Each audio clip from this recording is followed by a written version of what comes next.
Alright. Hello. Hello everyone. I am going to play Metroid Prime Randomizer.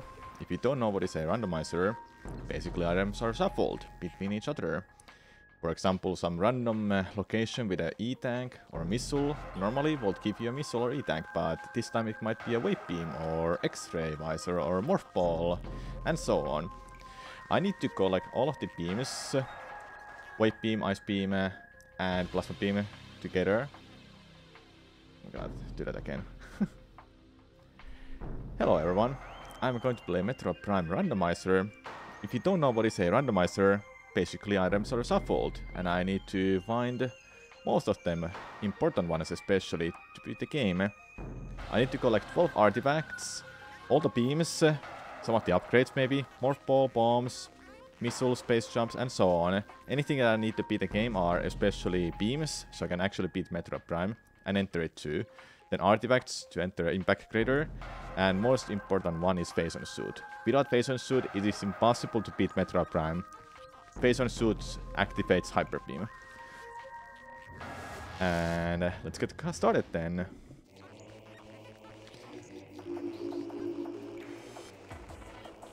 I'm gonna put on minus 3 seconds to the timer. That's what I always start with. Alright.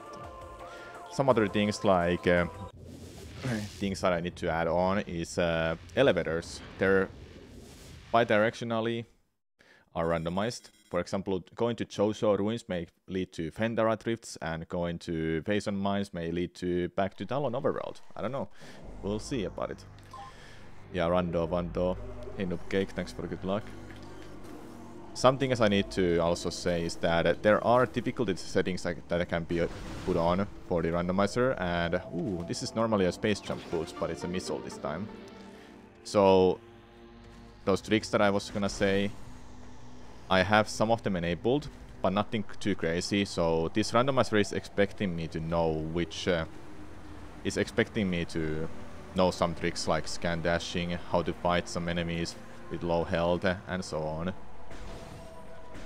I just got a missile, and I wanna check Artifact Temple now, because it's open now.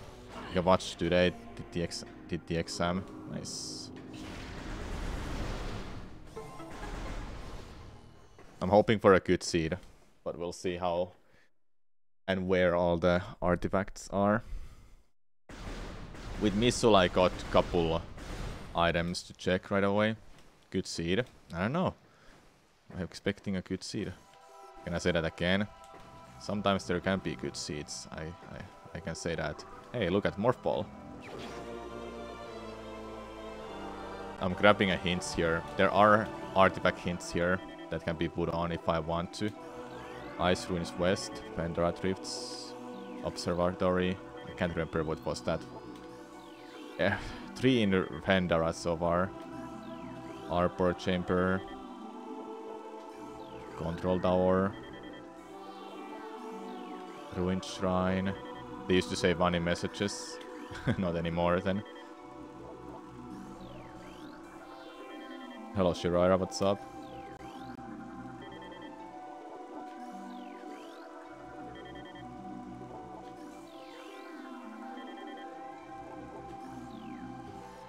Okay, Hive Mecha was where you get normally a missile the first time ever. I think that's what the one what it is. Or wait, no, that's I'm thinking of a different boss fight actually. Every seed tries to get you inside Phase on Mines. I haven't had that for a while. Like my last good seed I did, it made me to go to Vendara to find Phase on Suit. Oh, and a Phase on Suit hint is available. It is from Impact Crater.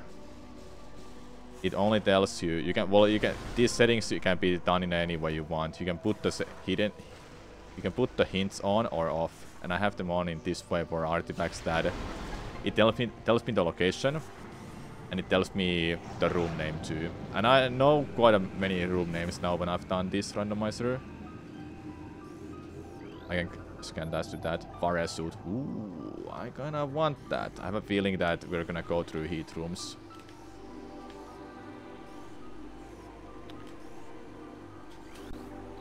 Oh, it lagged there.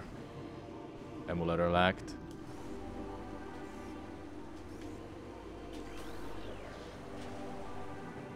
There you go, Varia suit. Alright, I'm expecting a heat room that we're going through. But, as I always forgot to mention, there are hints for artifacts, like I said. Vason suit hint is also available, but I have set it on this way that it will tell me the area, but not the room name. There's a way easier way to grab that item. Sure, I would like to know. I only know that method right now. I'm gonna save quickly, because if I actually have to go to Makmur, I don't have to do some back. Can slope jump in the water. Oh yeah, underwater. Yeah, that seems a lot better then. I'll have to check it out. Doing these kind of randomizers, I've learned how to do some stuff.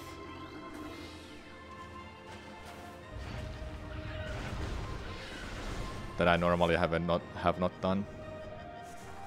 I like the suit color for Samus right now.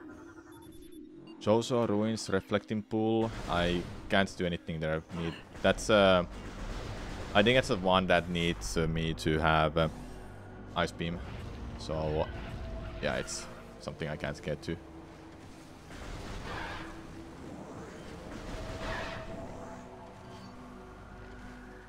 So which means we have to go this way.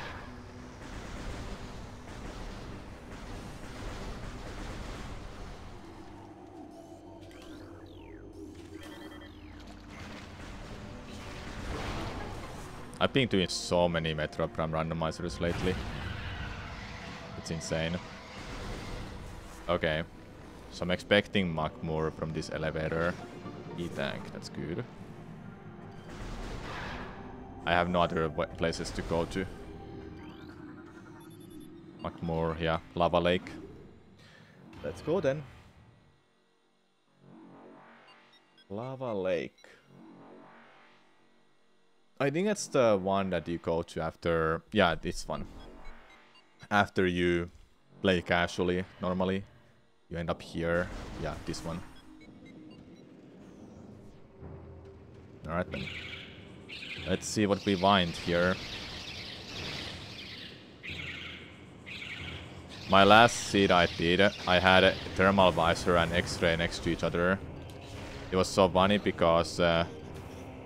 Metroid Quarantine B had X-ray. Then Omega Pirate was thermal visor. It was actually pretty funny. Power bombs. Nice. Oh my god, I have to use power bombs just to get through this. Are you serious, man? Well, that's my bombs now. Kinda funny.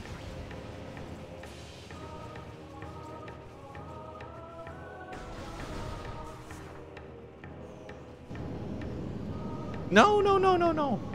Gives you a false sense of free seed. Yeah. Stop. Stop moving. My god, man. No. I hate these guys. If I had space jump, I could just skip that easily. Now I don't have it.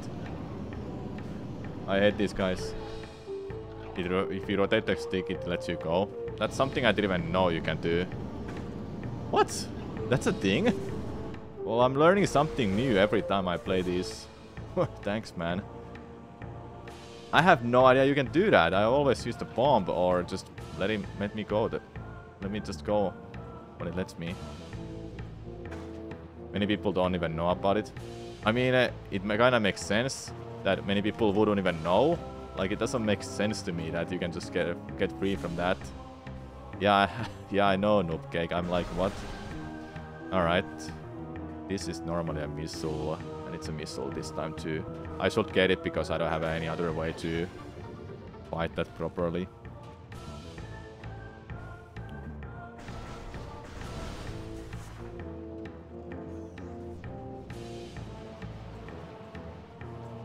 checks I can do?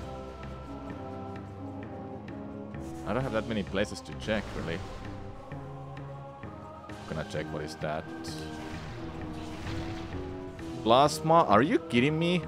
How do I get... Can I get to it now?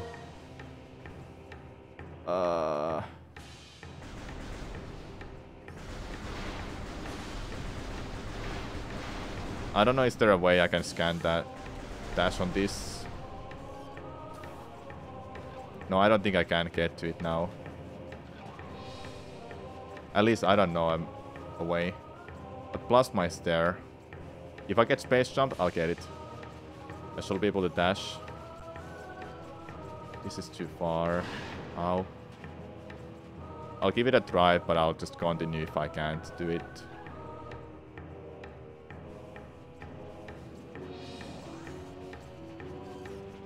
That's too far. Oh, that's a wrong angle too.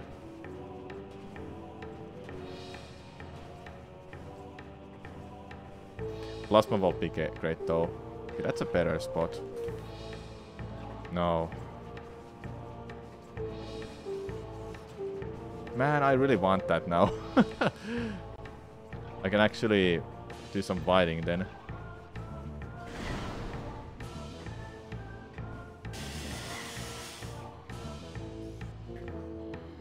Anything to scan of dash from? Can't even target that.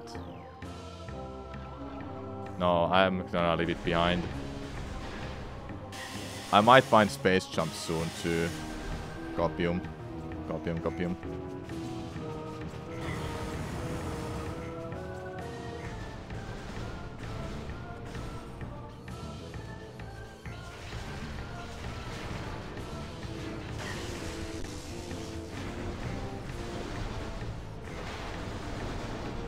There must be something in artifact.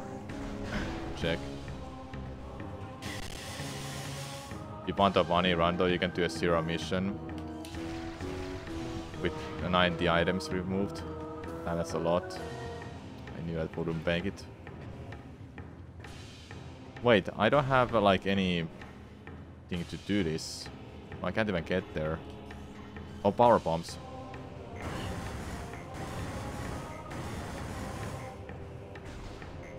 Wait, I can't even get out. Missile. I have nothing. I don't think it's even plasma beam I need to be able to get. Where can I go? I guess it's just through this. Through all of this to go to the elevator.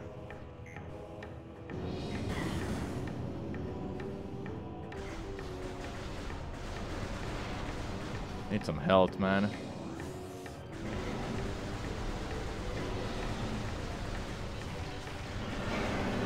Alright.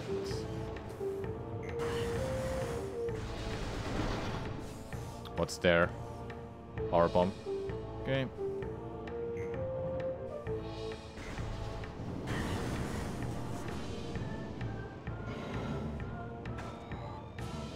Don't kill me. Not yet. After I've gone to that safe point, then you can.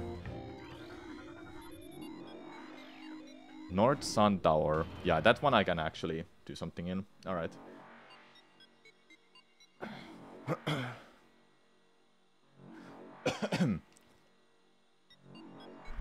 Need to remember to come back for plasma.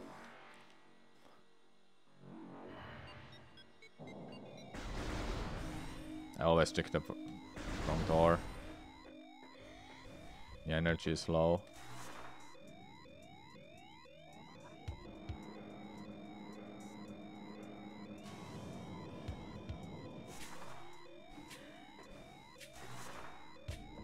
Alright. So here I have a few checks I can do right away. That's an artifact. Is this fault? Yeah, that's fault. Okay. I'll try to remember that from for next time then.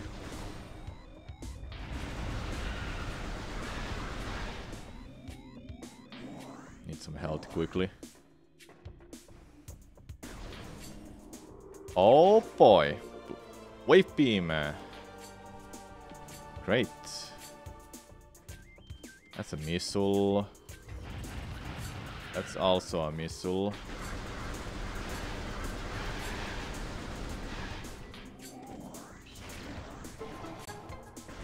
I have 2 checks here waiting. I'll check them out right away.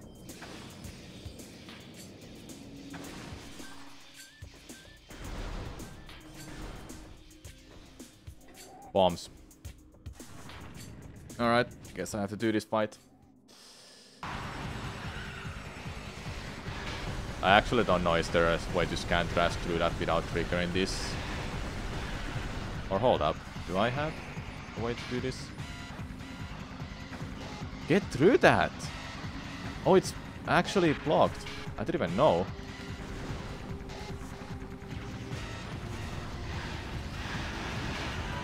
I didn't know about that.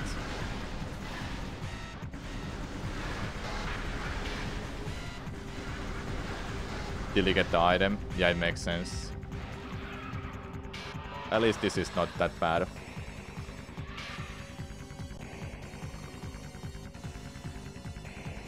Scan off the Chinese plates on the wall, skip the fight. I won't be able to do that if I had double jump, like much easier. I only have a single jump, so that makes it a bit harder, I think. Or not even possible, maybe. But yeah, we got bombs. That's good. With bombs I can check quite a lot of stuff now.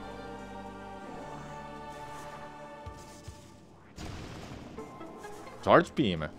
Yes. Fighting charge beam is so good. Sadly, I'll have to come back here later with boost ball or space jump, because I don't know how to do that. The bomb jump from that slope thing. It's something I don't wanna learn. Alright, my next check, I wanna check this whole area over this way. Then maybe get the artifact too. So I don't have to worry about that check anymore. I'll hit the save point too, to get my HP back. Okay, this room is called Ruined Nursery, okay. Try to remember that for the next time then.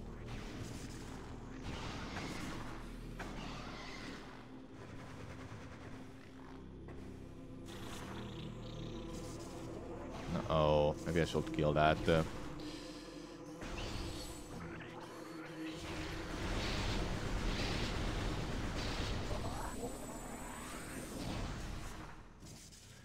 Just so I don't die.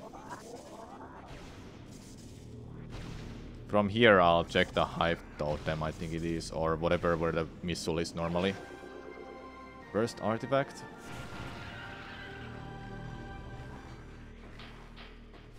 I wanna save just to be sure that I don't die all of a sudden.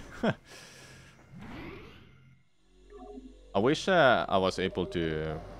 You're able to customize the colors of suit completely by yourself, but it only changed the palettes by that just clicking something.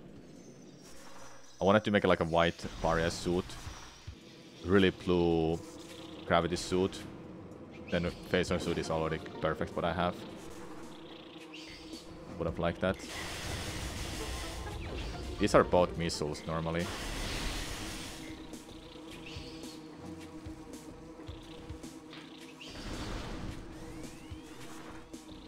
Okay, is this the one that I'm thinking of? The one with the artifact or not? I still need to learn the room names.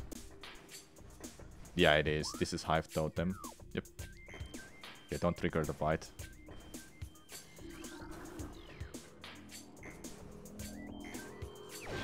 Perfect. Missile. I'm gonna go around to get that another artifact. I can beat Flacra, but it will be slow fight without space jump boots.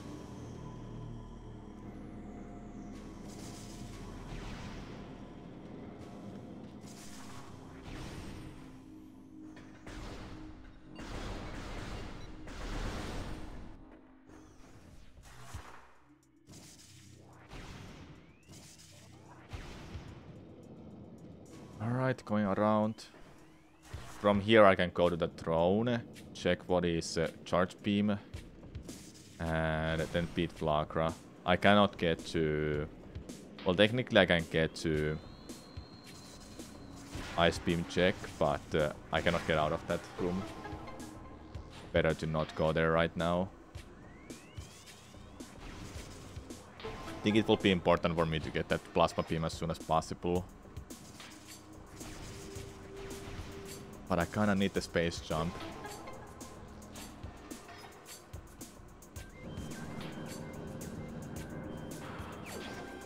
That's the third artifact.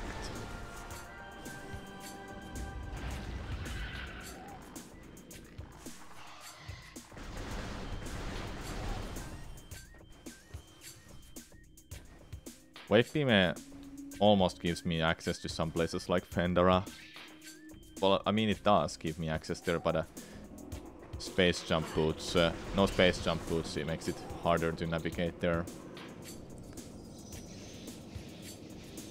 Alright, this next room, let's see, is the Flacre Carrot or not? It is not, okay. Hey, get Cop, what's up?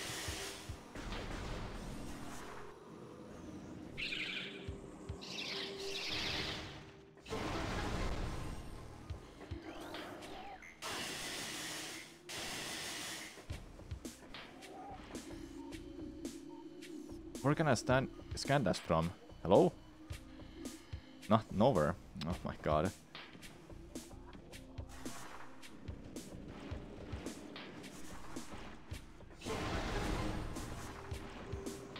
Okay, my next check, charge beam.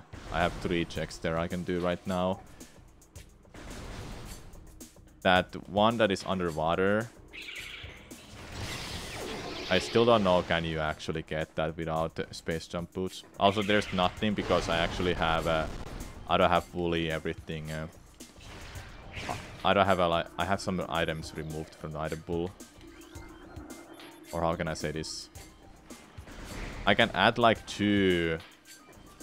You can like add 2 wave beam if you want to, or 2 bombs to the item pool. But the only duplicates I have is charge beam, just to make sure I don't have to like do some really... Just to make sure I have a chance to bind it, let's say. I could add a duplicate for some other items, but I don't want to. Okay, this is artifact. Dynamo, alright. I may have to come back later with spider ball. I hope not, though. Good thing I got a E-tank. Gonna check that item underwater. If I had space jump, I could get it right away.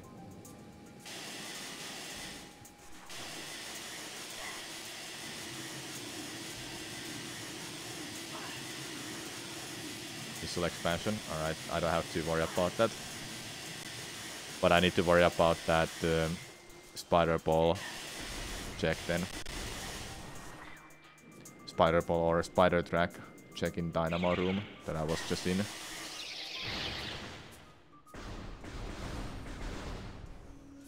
Alright then, I guess I'll go to Mecha.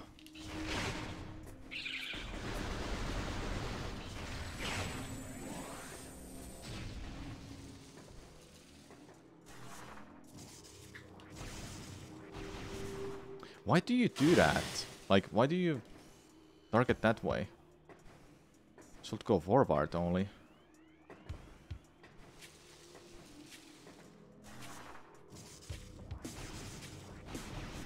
There you go.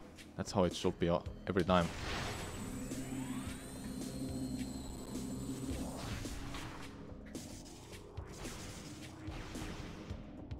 Missile. I mean E-tank. I was supposed to say.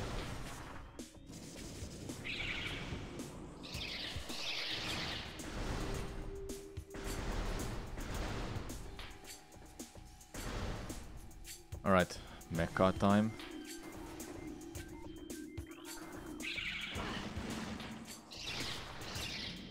This is 2 checks.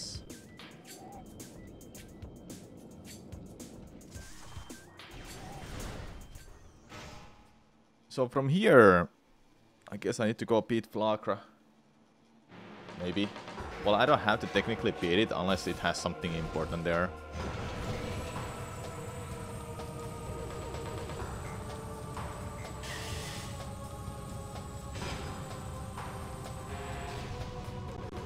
You've got to be serious.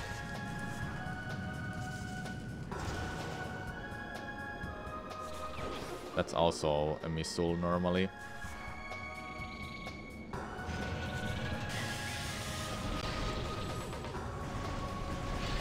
Hello, Flaming Force. What's up?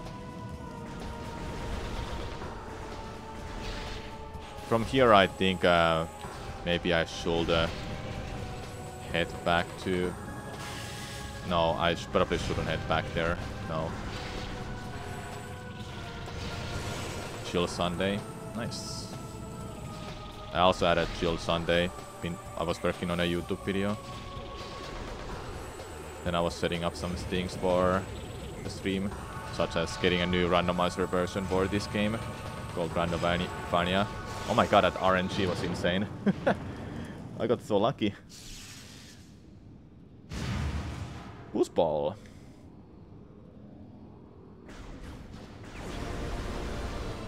Good runs today.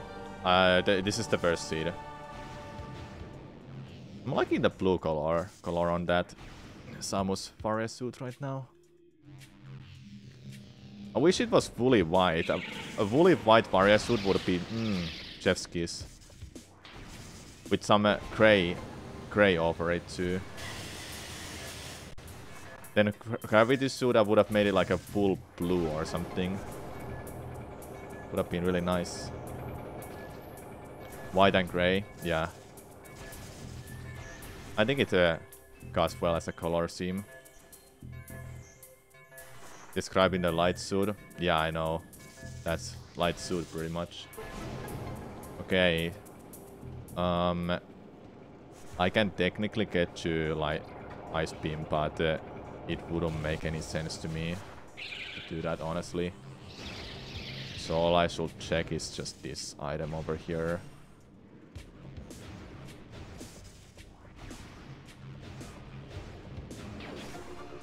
That's normally an energy tank too.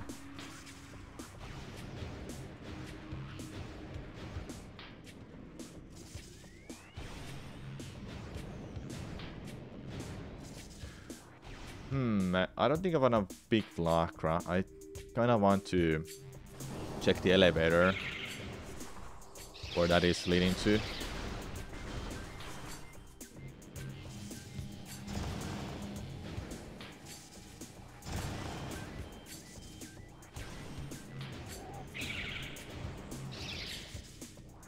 I'm gonna hit the save point quickly. Nice. And save.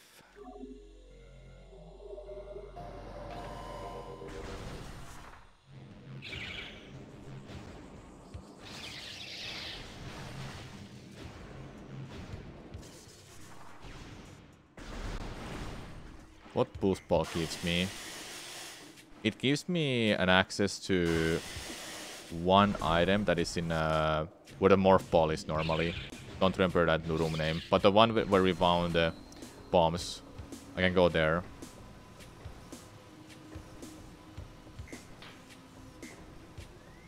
I'll check that, then I'll check the elevator, and then I don't know what to do actually. There must be something that I've missed, something easy I can do. But this room I'm going to has just 2 missiles, so I don't have to worry about them. Then maybe something is in a tree, but that needs super missile and X-ray. Well, super missile actually only, not X-ray. No X-ray needed for that.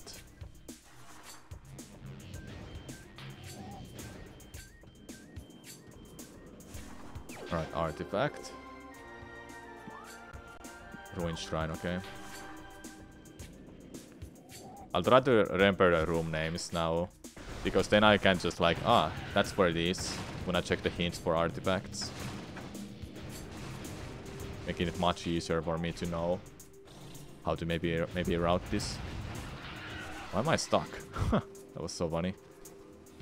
Alright, so this elevator will normally come from Talon Overworld. How you normally play the game. It will come here. But obviously now it's going somewhere else.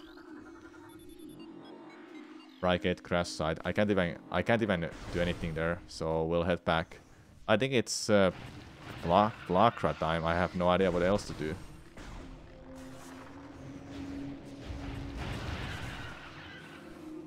Did the boost ball give me any access somewhere else?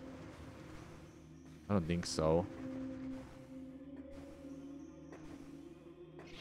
That one item I was thinking of going to check, I don't think you can even get to it with just a boost ball. I might need a super missile. Thinking about that one room that is before Ice Beam. And a Choso statue.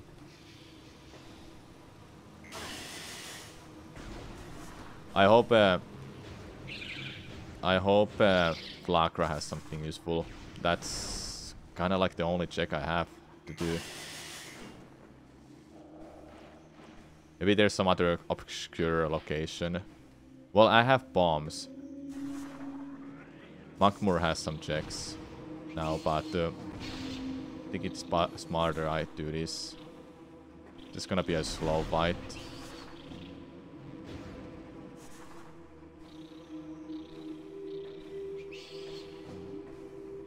Don't you dare to push me off.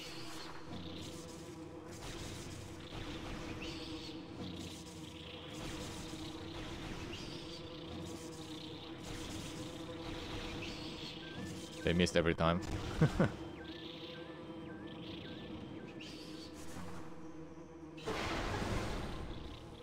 Well, to be fair, this will lead me back to Makmur by doing a Flakra.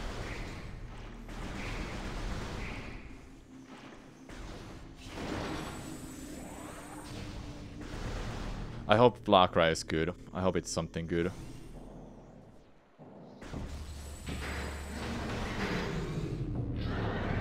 This is not exactly a fast fight without space jump boots.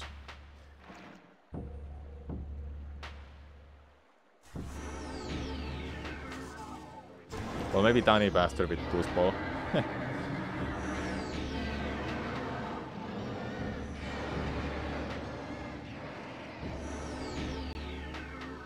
Scary music, by the way, because it loops only the first 30 seconds of the fight.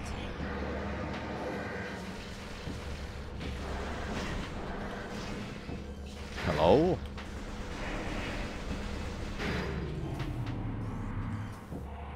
There we go.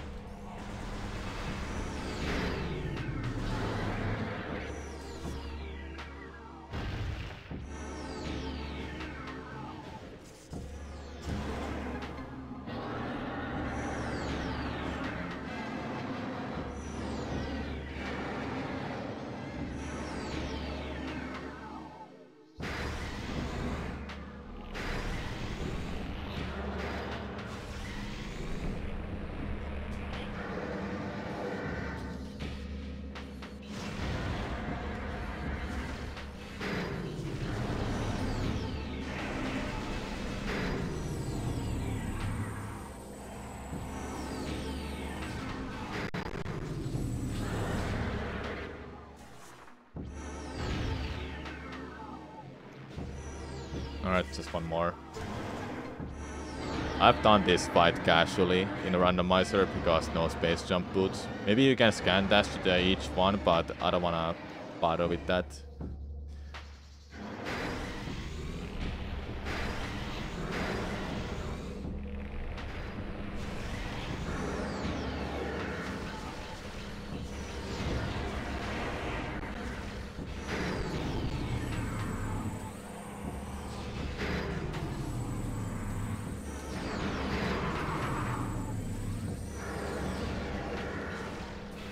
Alright, we got it.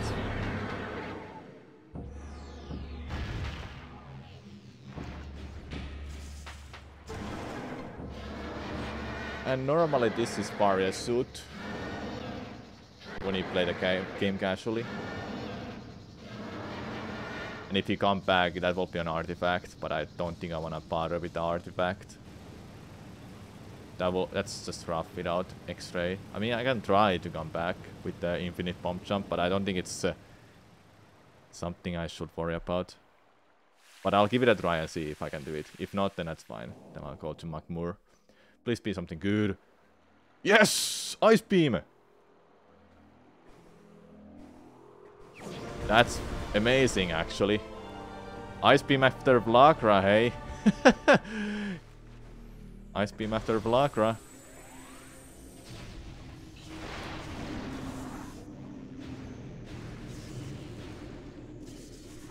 Alright, let's see if I can do this.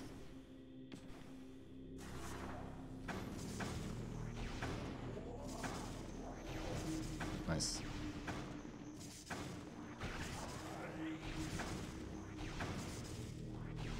Dude.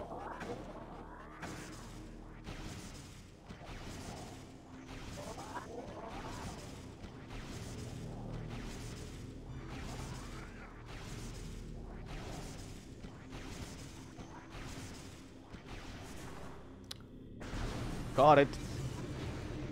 That's not exactly easy to do.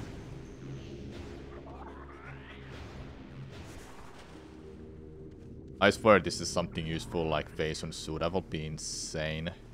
Then it was so worth. And the reason I don't wanna do this, it's just this fight sucks ass. At least it's faster now when I have a charge beam.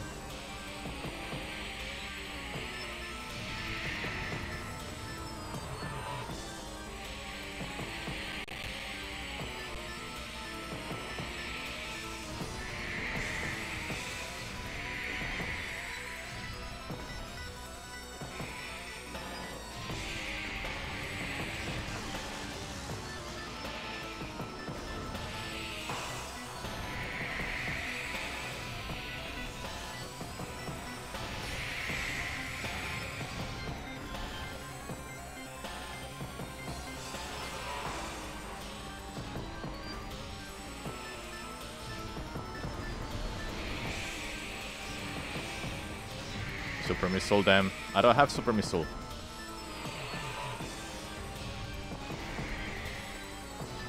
If I had Super Missile, I will use it.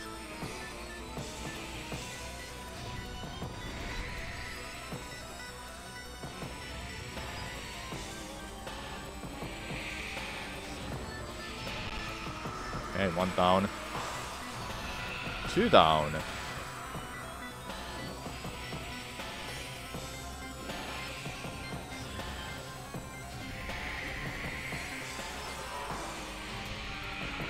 Down. Oops.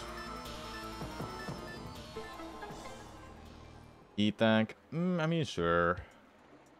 I'll always have this as an E-tank or missile. Well, mostly missile. But it's good to check that because you just never know if Phase on Suit would have been there. If it was, it would mean you need Super Missile and Spider Ball to come back here then. Yeah, kind of third. I don't die that easily now. Okay, now it's going to Magmoor. I have Ice Beam, actually. No, I'm going Magmoor.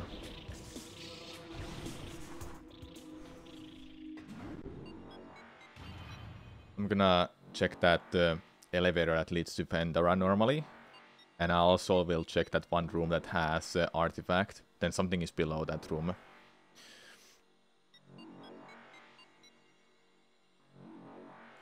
But Ice Beam after Vlagra, I like that so much.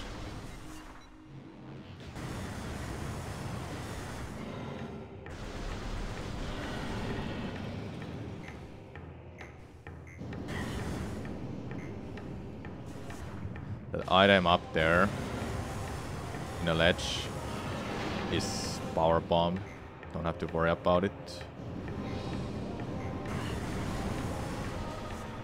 Was anyone actually able to beat this game without taking damage when there was that reward made by someone a while ago?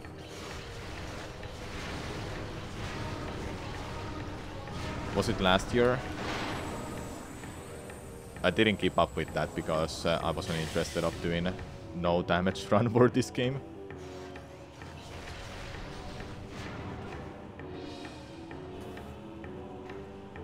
No!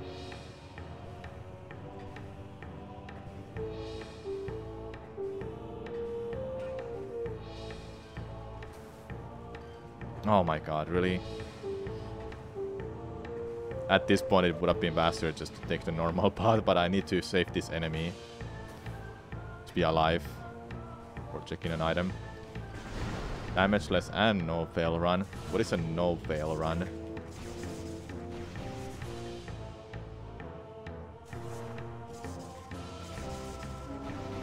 So how am I enjoying Prime 1 overall? I love Metroid Prime. I'm enjoying it a lot. And Randomizer makes this even more fun to me.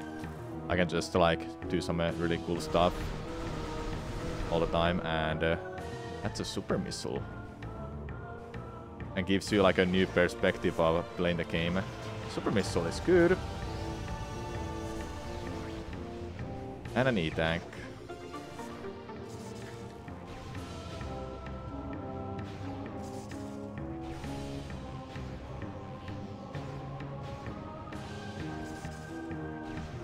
Yeah, it's randomized.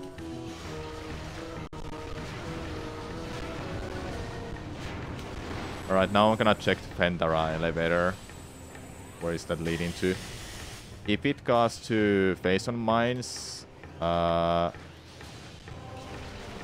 technically I can check stuff there, but that would be scary. And without space jump boots, it makes it harder for me to actually check around there. Did I just recently start playing Prime? Yeah, kind of recently. Like a couple months ago. Oh, nice. I have to wait for this. This item over here is normally an E-tank.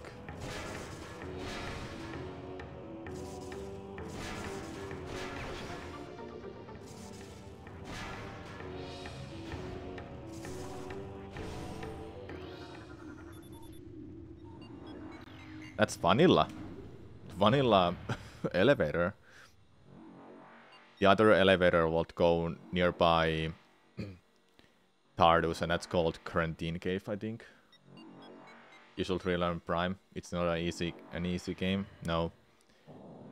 Speaking of like easy game, people been commenting on that video saying that because the game sucks or because the game doesn't have game-breaking glitches and blah blah blah. When I published a video about why nobody speedruns Metroid Prime. And those were like some kind of comments that I've been getting. Spider Ball is there? No, oh my god. Now I kinda want that Spider Ball, man.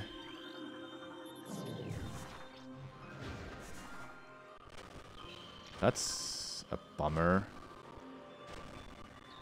Can you climb up that, please? Thank you. Skill ceiling in this game is insanely high. It's like infinite, I feel like. Some games have a certain skill ceiling that can be reached, but this game is like it's just insanely high skill ceiling. I can't do anything here but just to check one item. I don't think it's worth it. I'm getting the information at least. I need plasma for a Spider Ball. That this game sucks. I mean, people were commenting on that video. I mean, you can check this item and that's kinda it. E-tank, okay. Can I bomb booster? Yeah, I can. Good. No, it sucks. You can't get Spider Ball. Oh yeah. Well, it will give me some new checks and will make some stuff easier for me. But yeah, it kind of sucks. I can't get it now. I know where's Plasma is, but I cannot get to it. You can let off stick with Boost Ball. You will keep gaining speed. Oh, didn't know about that.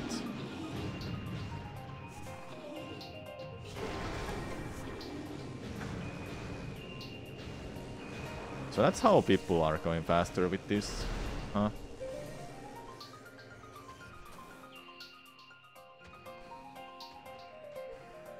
Artifact. Pandora Canyon. I didn't see that in a list.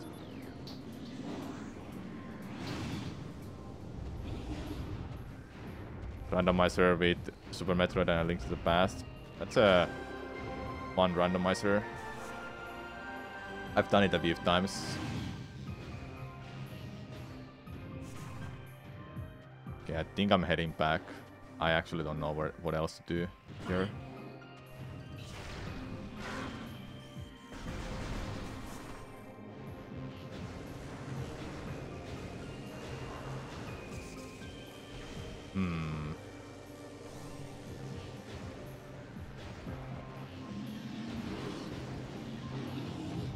What am I standing on there? Go up there.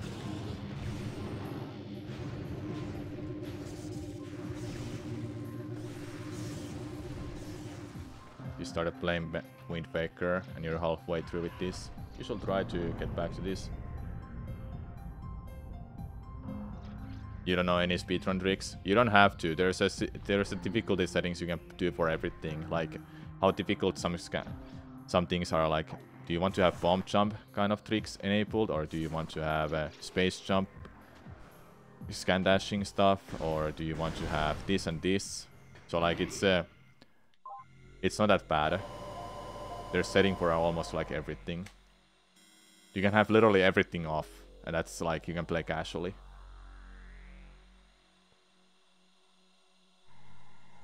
I really like that because that gives you can make it really hard, or you can make it extremely simple for yourself.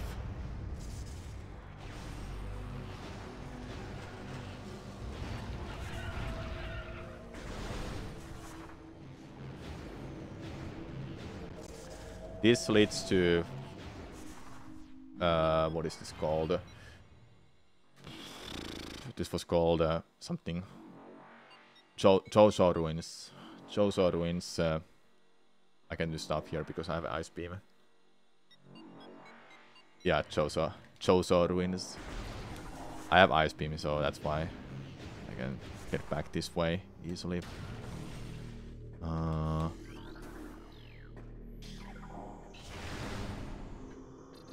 Oh no, I'm locked. I'm just kidding. I should probably get back there. I wanna check the elevator. See where that goes.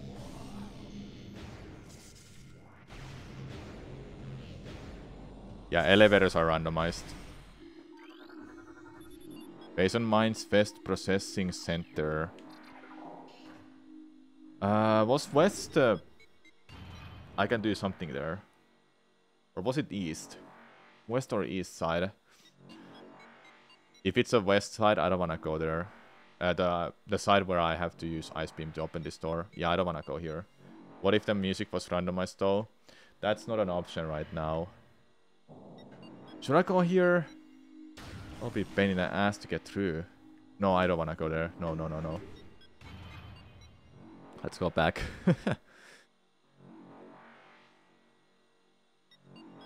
Dude, Space Jump Bootvault make this so much better for me. I can actually do some stuff with it. I have Super Missile. Does that give me anything new to check?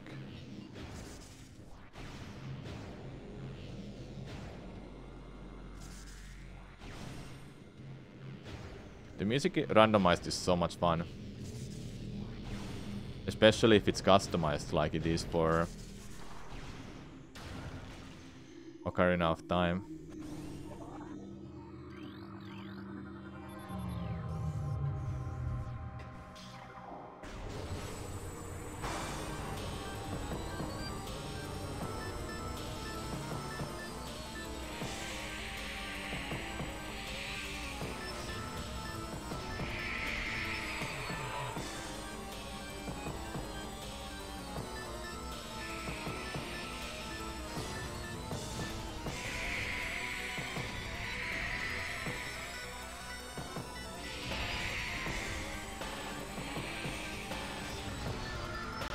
Alright. I cannot do anything else here, I have to leave. But custom N64 midis and put it in a game. Oh yeah, those are fun. Those are actually really fun. Alright, I'll be able to check this. Can I actually get to this item? I might be able to get to that, but it wouldn't make sense because it's useless. Metroid with Mario Kart music. That would be so cursed.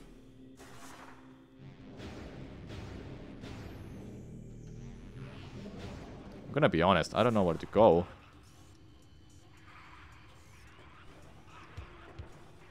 What is that? I can't see what it is.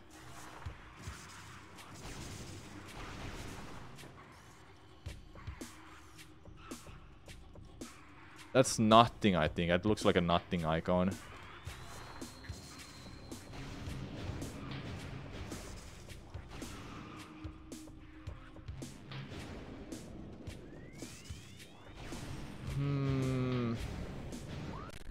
Oh, the lag.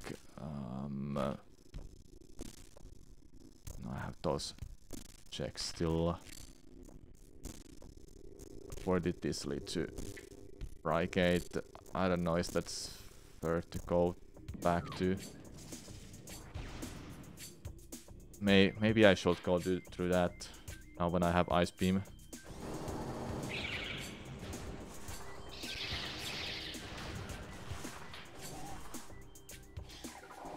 Is it just loading up the map? No, it's lagging because I'm on emulator. There's too much loaded in a map. I've checked too much in Chozo Ruins. If I've checked a little bit of Chozo Ruins, then it wouldn't lag that much. Yaman Dolphin.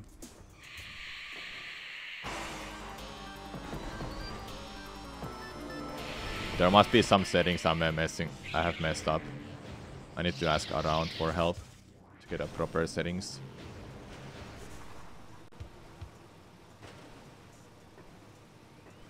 Like everything else on Dolphin works fine. Nothing is bad about it.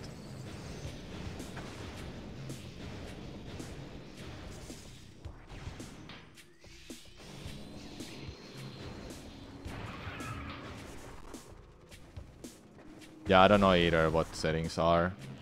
It's surely something. It might be the outdated version of Dolphin, because the newer version I was using it was lagging the game more for some reason. So I went back to the older version.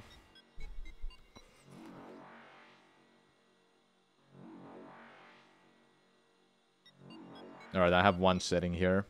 Then one setting. What? I have one item to check here.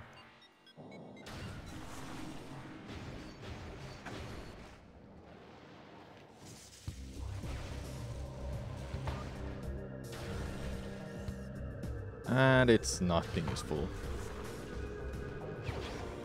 Flamethrower.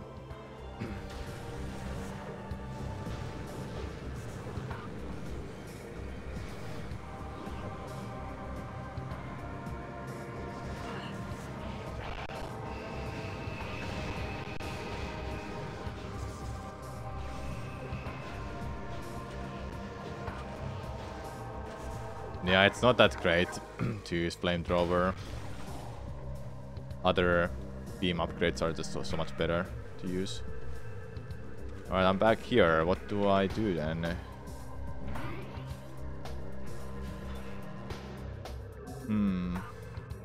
Thinking.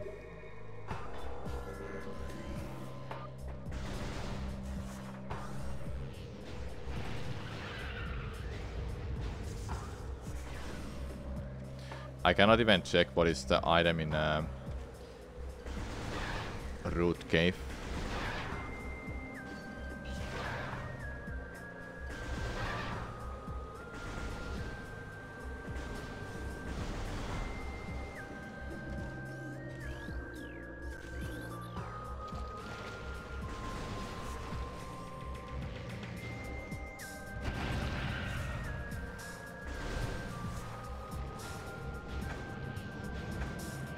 I actually don't know where I wanna go.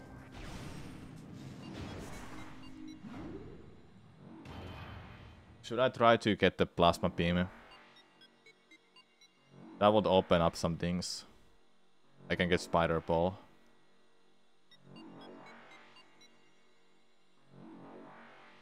But space jump boost kinda... Lacking space jump makes this so much slower for me.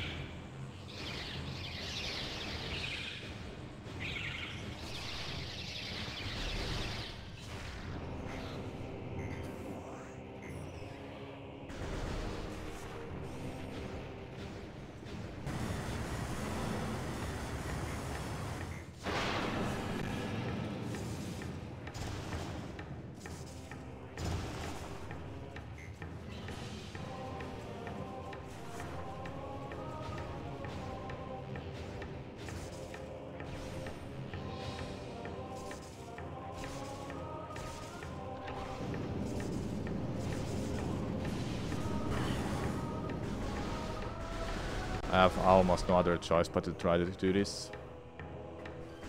You were about to say that the elevator was vanilla. No, not exactly. But close. Okay, how do I get to that? Like, what do I scan dash from? No.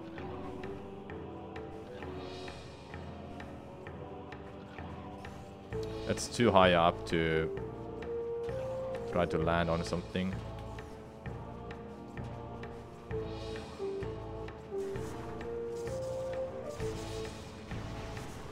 Oh, you can't land on that. To be fair, I don't even know Triclops bit. I don't even know is the scan dashing the one that I need to know how to do this. Oh, there's nothing to scan dash from. Except that.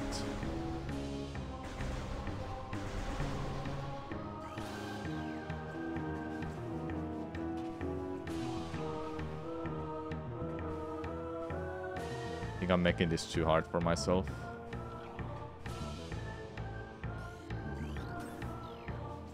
Oh, that felt so close. You're gonna disappear soon.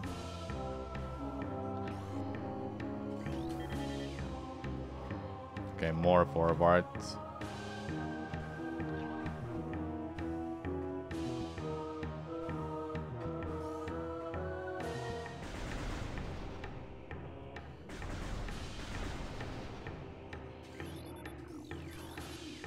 Now it's harder.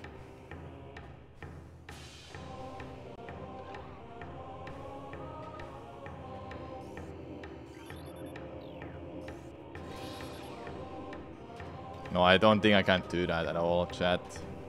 This is too hard.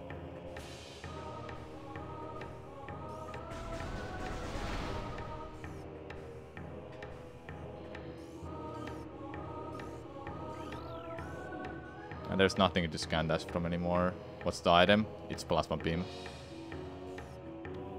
It's a good item, basically.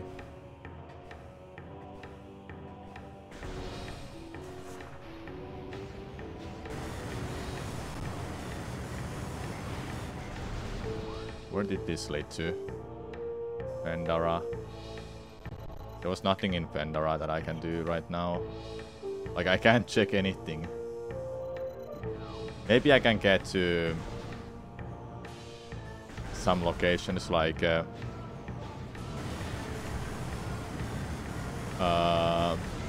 based on the lab, but that makes it so too hard.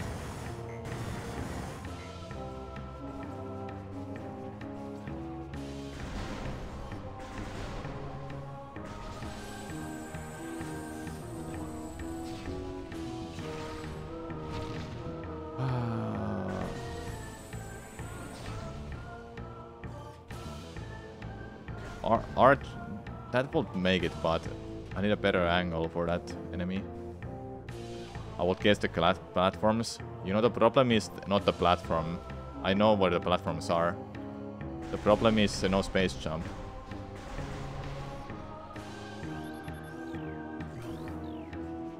No, that was so close. I felt it.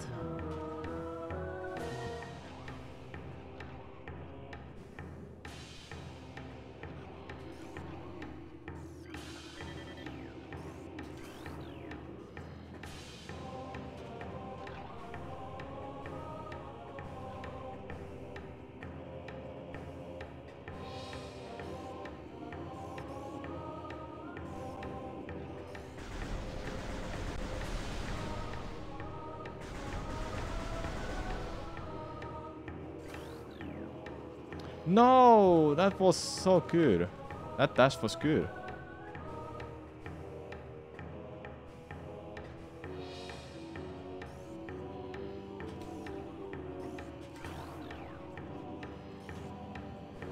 Not even close, man.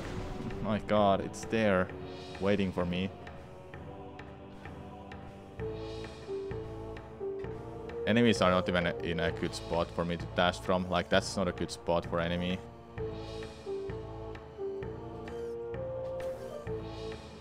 No, like, that's not a good spot.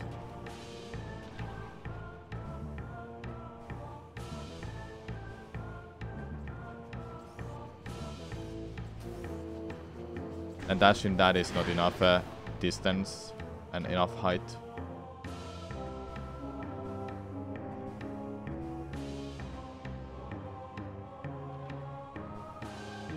It's a problem, chat.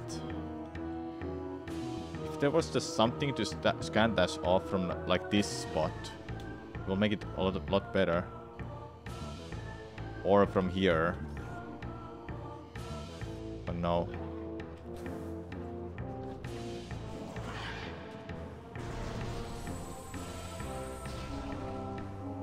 Check their solving settings, but they're all default.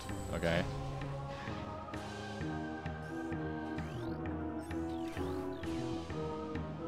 I can't make it, chat. I can't make it.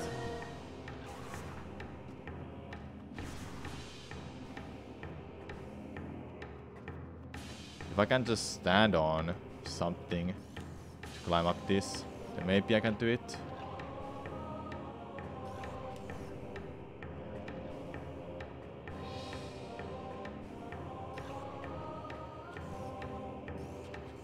How does no space jump person make it?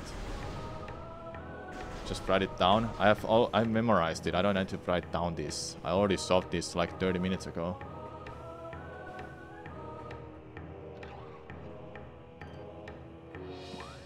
Besides, I don't know where to go, honestly, from here. Lots of the checks that I wanna go for. There's an no space jump strat to climb the invisible platforms. It's not great. This doesn't sound like fun at all. I wouldn't wanna do that.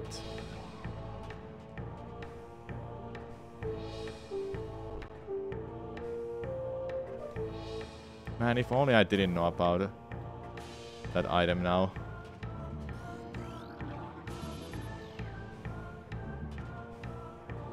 Kinda willing to randomize a new seed and try again.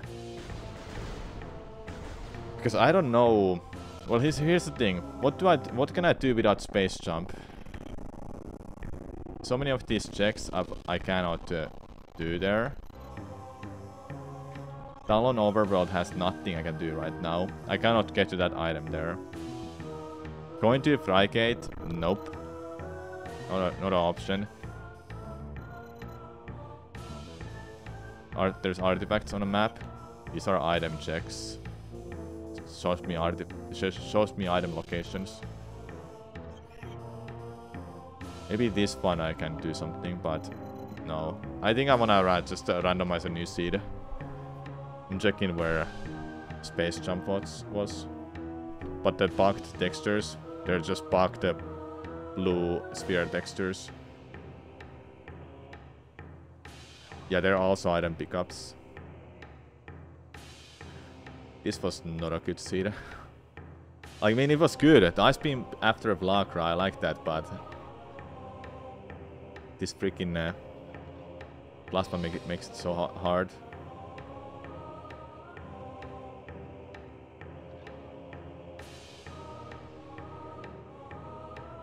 Did I not include the randomizer?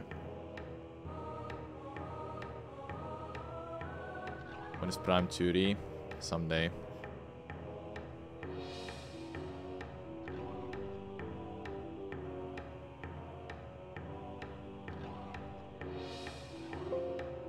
Where is it? Did I not include... I didn't include the spoiler log. Are you serious?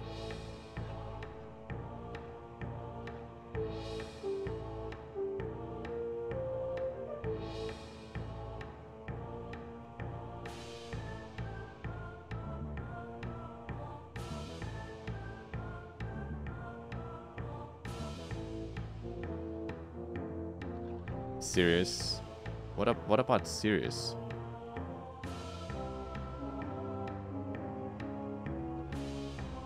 Thank you, Jules, for the raid.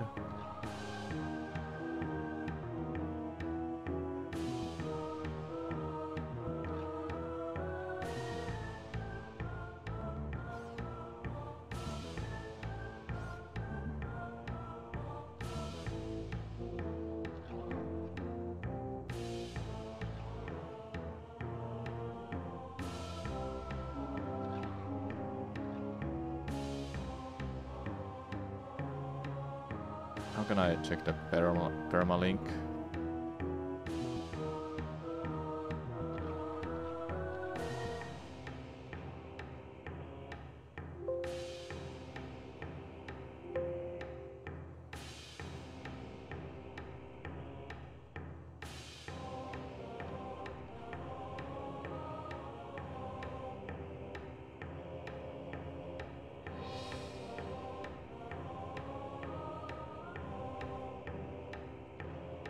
Okay, I actually might know where space jump is in this. Main plaza type space jump boots. What?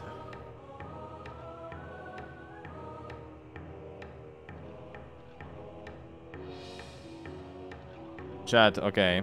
I'll tell you where space jump boots are. I can actually get to it right now. Oh my god, I can actually get to it. I just got a super missile too.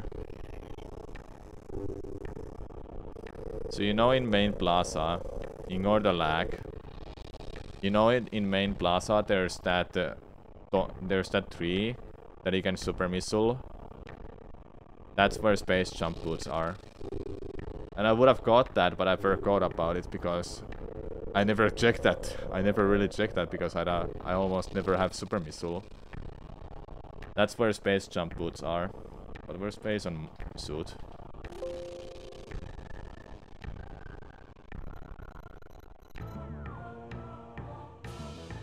Space on suit is in a Metroid Quarantine A. Dude. That's a bad spot for space on suit. What about X-ray? X-ray is in Elite Research. What? Elite Research? Oh. It's either behind the wall or it's the elite, the Omega Pirate version of the guy. Alright. No, you don't have any animations for getting an item. No item, no animations for anything. Like I'm generating a new seed.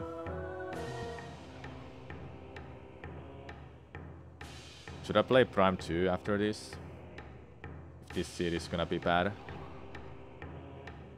Prime 2D, I mean. Include spoiler log on the same directory. I literally had it there. What? Rando? No, not Rando. I said Prime 2D. I forgot to say D. Prime 2D.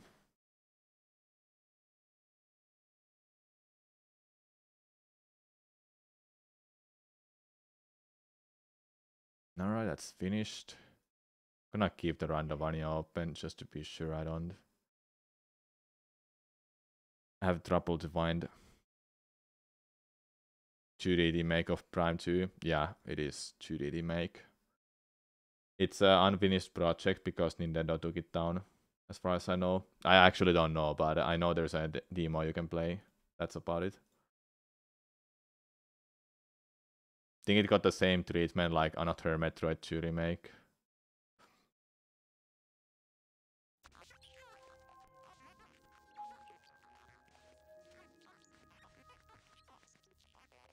Alright. Hello everyone. I'm going to play... Hold up.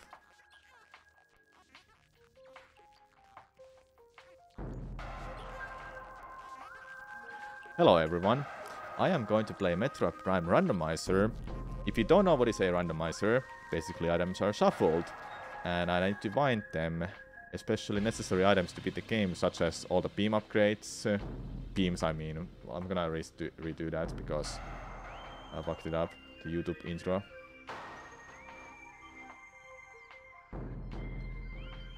Hello everyone. I am going to play Metroid Prime Randomizer. If you don't know what is a randomizer, basically items are shuffled. For example, getting a wave beam might be a missile, getting a random missile check or energy tank check might be something important like a morph ball, a suit upgrade, bombs, power bombs, and so on. There are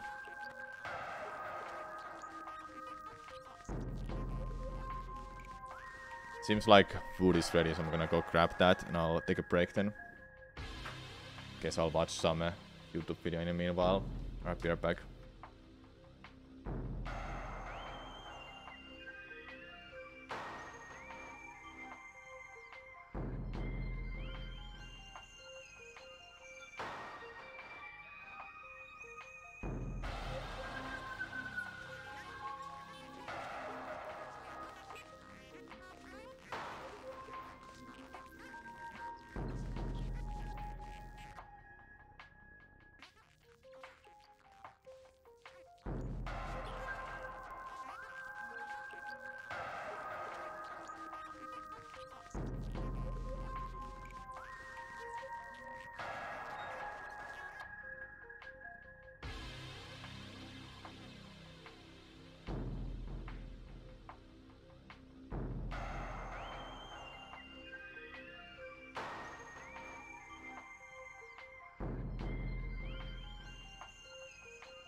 Hey, thanks for the raid, Rady.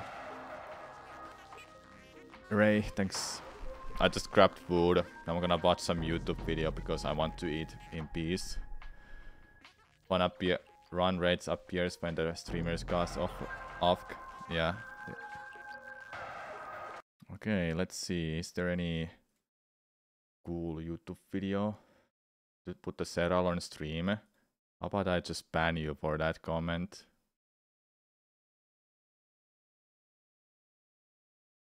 But I won't, unless you don't say anything stupid after that. Why would I put someone else's stream on my own stream? Are you here for my own stream or their stream? Just go watch that other streamer instead of saying something like that in my chat. Alright, let's see what I should watch. Did you know gaming? There was something in DTO gaming I should check out. Actually, ban you. Don't seek for attention now. We have some new N64 games. Mario 64, Zelda, and more. I'll watch that.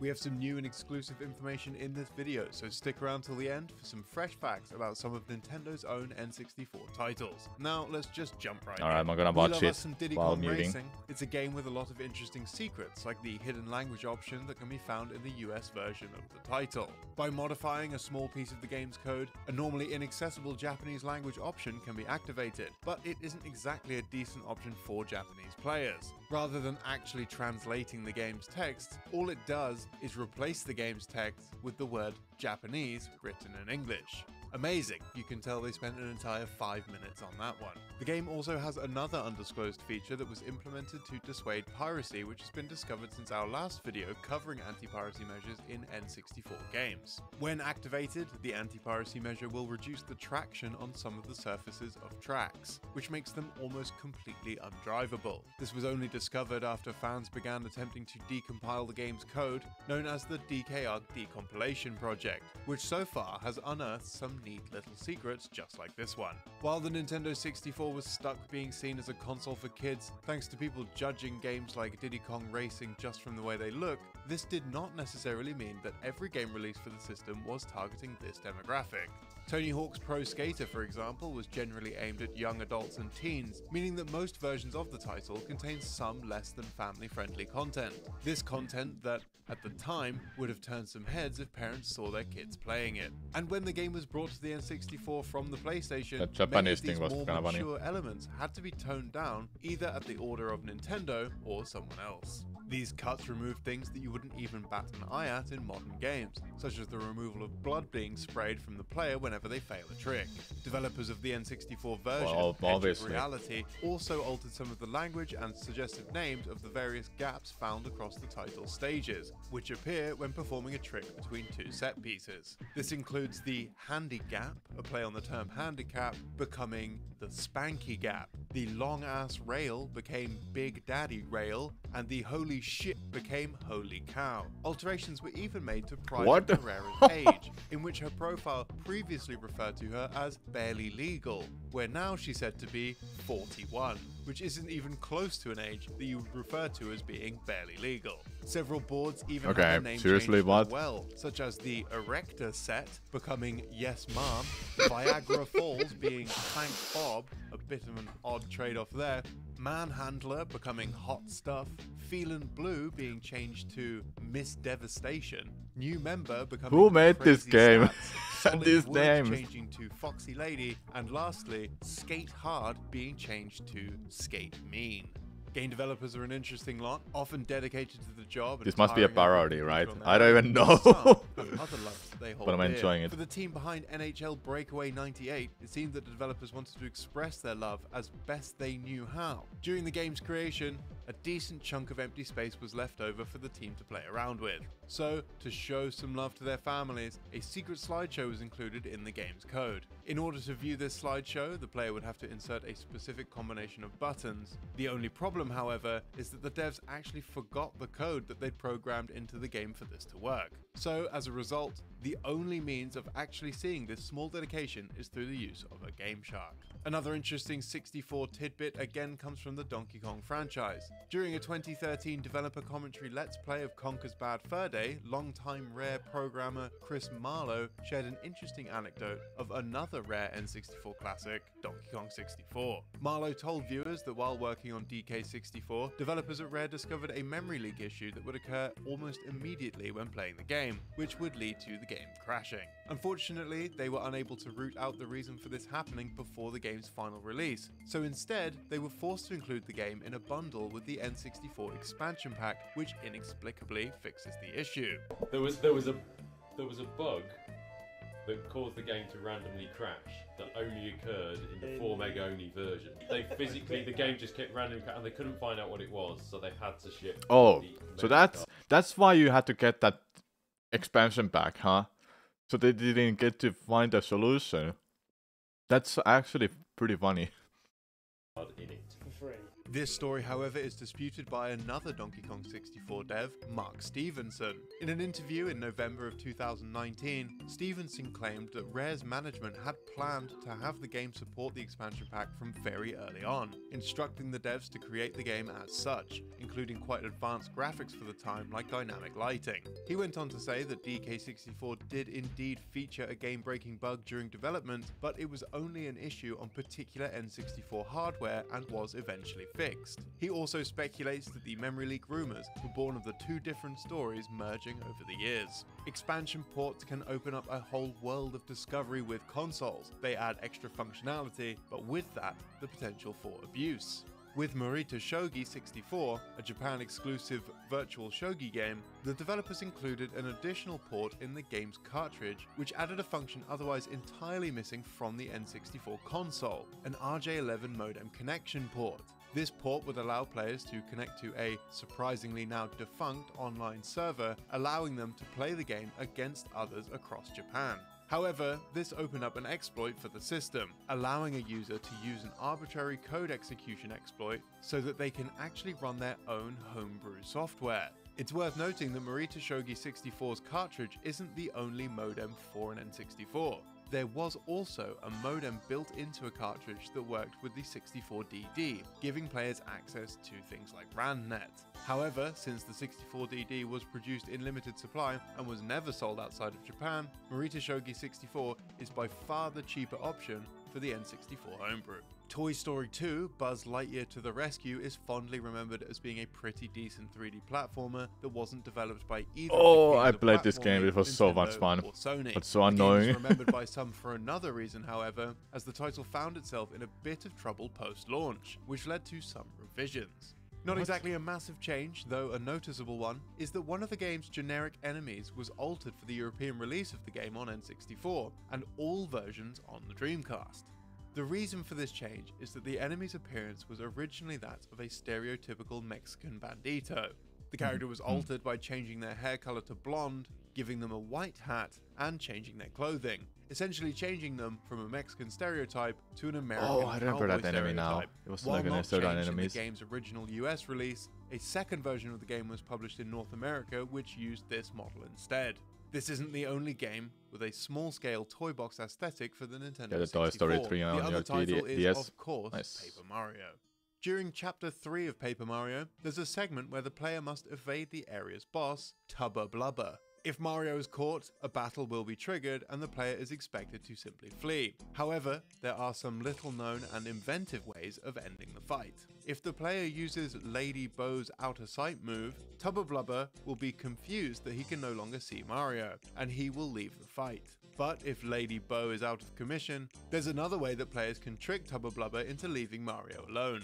The Repel Gel item will also make Mario turn transparent, and have the same effect as using Out of Sight.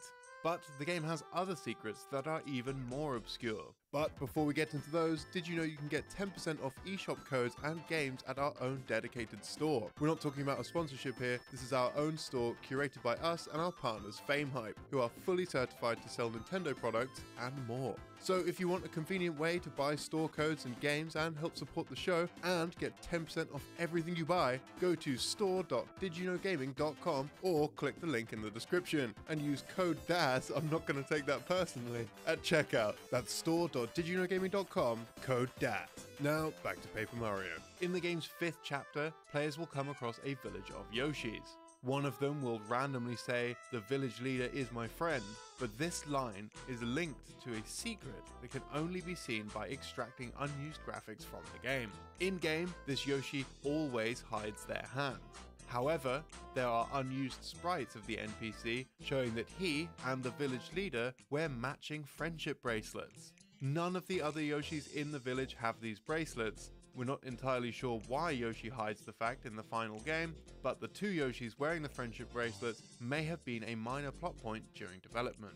Now, we've probably all wanted to be involved with game development at some point in our lives, and for one young Nintendo Power reader, that wish became a reality. For the release of Turok 2 Seeds of Evil, Nintendo Power magazine held a Turok contest in which the grand prize winner would have their likeness put into the then upcoming Turok sequel. Juan Gaspar won this contest and was awarded a trip to the offices of Iguana Entertainment, where he had his image digitized along with his voice recorded so that he could be injected into the game. However, seeing his face involves some effort, with the player having to enter a cheat code, "Here's Juan" in the N64 port, or "Yo quiero Juan" in the PC release. By doing so, Juan's face can appear on the game's life force tokens. Imagine going over to a friend's house in the 90s and putting a cheat code in a game and suddenly your face is everywhere throughout. It would have blown their tiny little minds.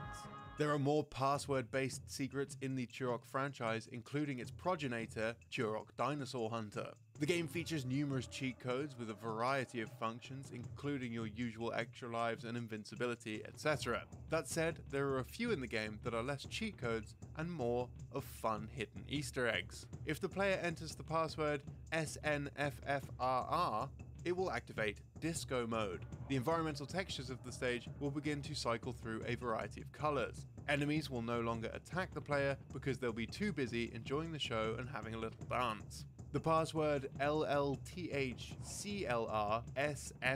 LLTHCLRSFTHRNB will turn on Purdy colors. This will also alter the colors of the textures, though this time it's a static multicolored effect. The code DLKTDR will put the game in pen and ink mode. This will render the game in what is essentially wireframe mode. All of the models, including the enemies, will be displayed as wireframes. Lastly, entering the code CLLTHTNMTN engages Quack mode, a poke at the popular first-person shooter Quake. This mode disables all of the game's animation interpolation, significantly reducing the game's perceivable frame rate. It also disables all of the texture filtering and particle rendering, features which were important selling points of Turok and a lot of what set it apart from the id Software PC powerhouse. There are more secrets in the world of Turok, but some aren't even found in a Turok game itself. The lead character of the games, the dinosaur hunter Turok, has a fully playable character model in the code of the wrestling game WWF Warzone. Found in both the PS1 and N64 versions of the game, the character is completely inaccessible without the use of a cheat device. While playable, he isn't exactly an original fighter, with Turok making use of The Rock's moveset and entering the fight to one of the CAW entrance themes. Another unplayable character can be found in another title under the WWF banner, WWF No Mercy. While not a full character model, it's possible to use a game chart device to unlock an additional face texture for the wrestler edit mode. The face of The Big Show, a famous wrestler who was originally intended to make an appearance in the game, though was removed during development as a result of his contract at the WWF expiring. The name of the texture is RROR, likely meaning error. Another hidden feature in the game was a piece of functionality that was removed during the late stages of development, which would have allowed the player to create their wrestler in the N64 game and transfer them over to a Game Boy Color version of the title through the use of the N64 transfer pack. However, as a result of the Game Boy Color version of No Mercy being cancelled, this was of course removed, though the menu can still be accessed by using GameShark codes. From cut characters to an entirely cut game. Toon Panic is a 3D arena fighter that never received a release. The title was cancelled as a result of its developer, the aptly named Bottom Up, filing for bankruptcy in the year 2000. This isn't the only interesting part of the game's existence, however, as despite not being published, a prototype build of the game was released online in an extremely early state. The first time most people even found out about its existence at all. Some characters in the game are selectable, and several characters use a number of Final Fantasy VIII character portraits as placeholder images. But an entirely unused image can also be found in the game's data, which appears to be a small drawing of the Nintendo lead, Mario. Whether this would have ever been used in the game is unknown, but it is at the very least not used at any point in this early prototype build. It seems this episode of Did You Know Gaming has a very face-oriented undertone, as our next piece of trivia is also about a face.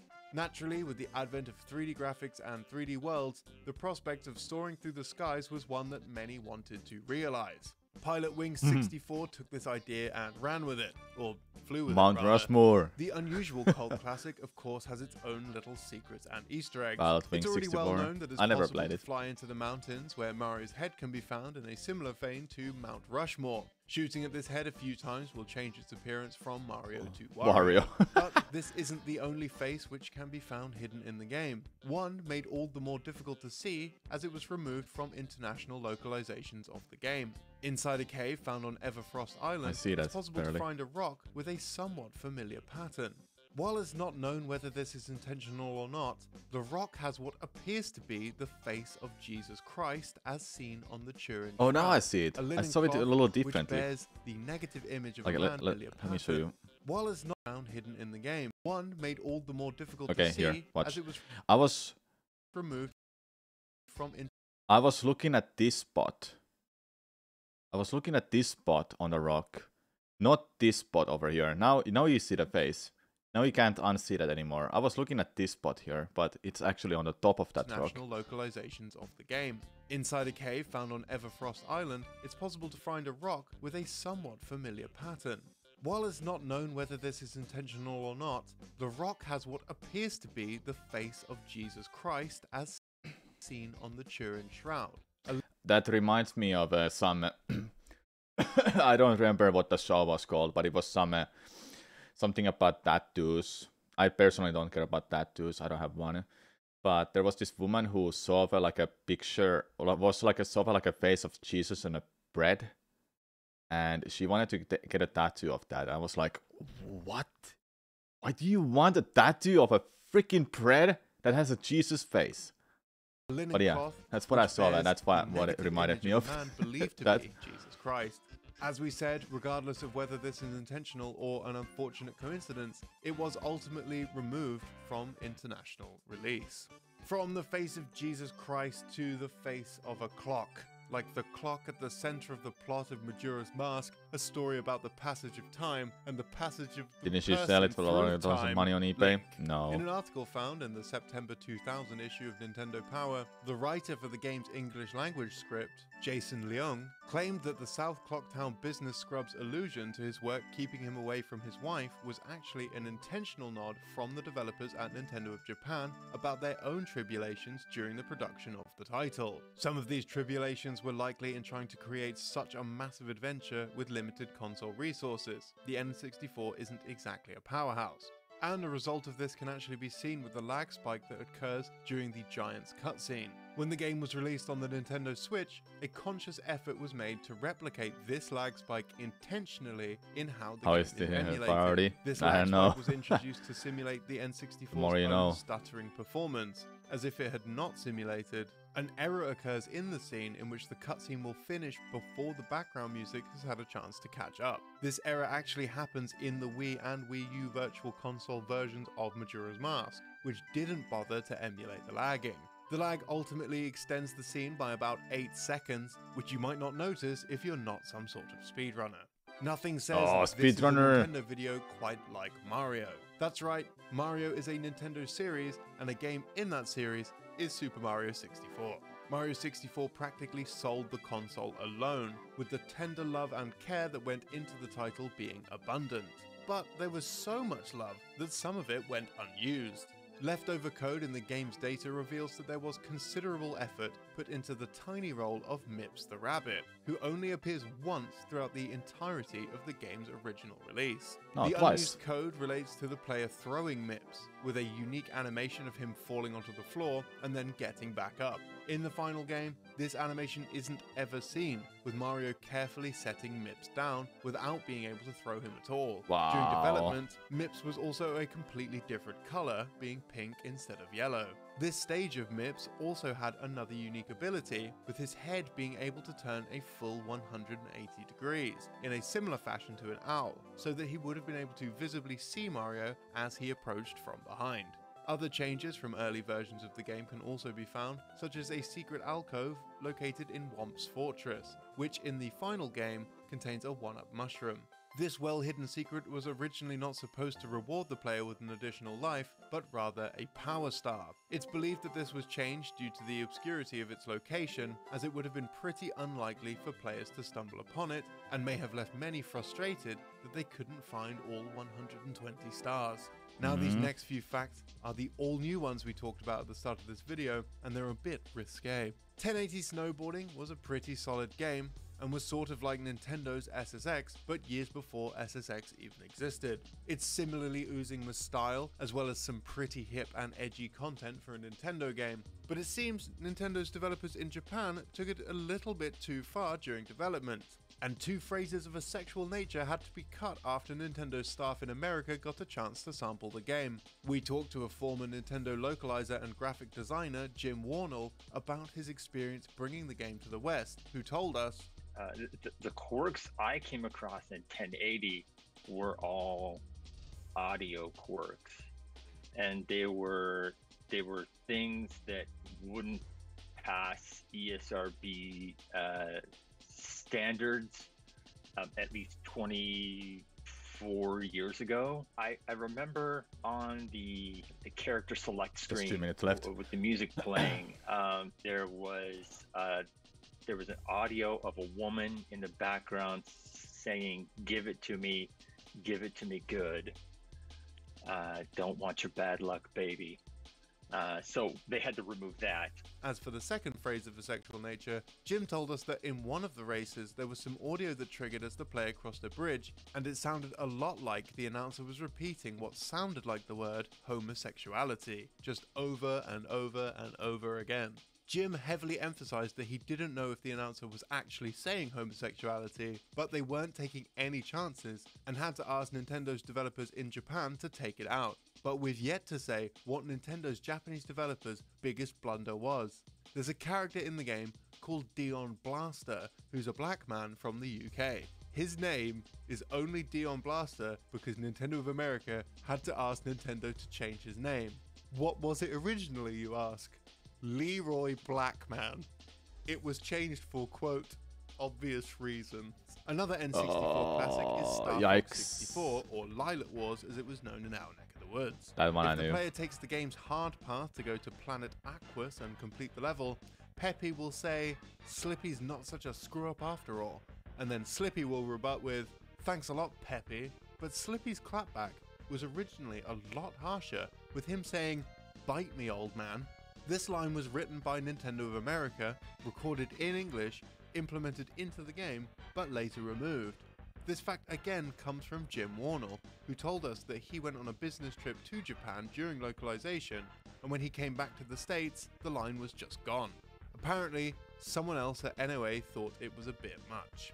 But the Japanese version arguably goes even harder than this, which makes the censorship seem fairly unnecessary. In the Japanese game, Peppy will say, even Slippy can be useful sometimes, and then Slippy responds by saying, shut up, old man.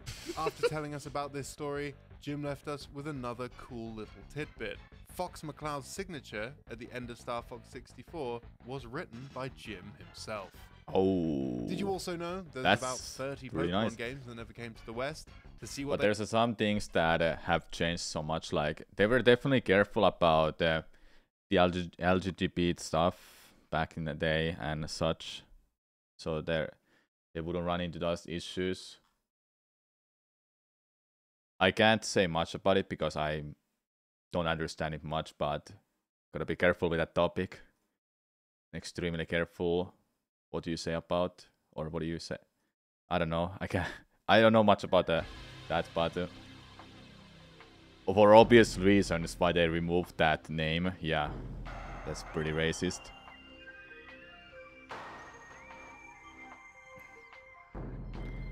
Well, I will play this randomizer for real, I hope.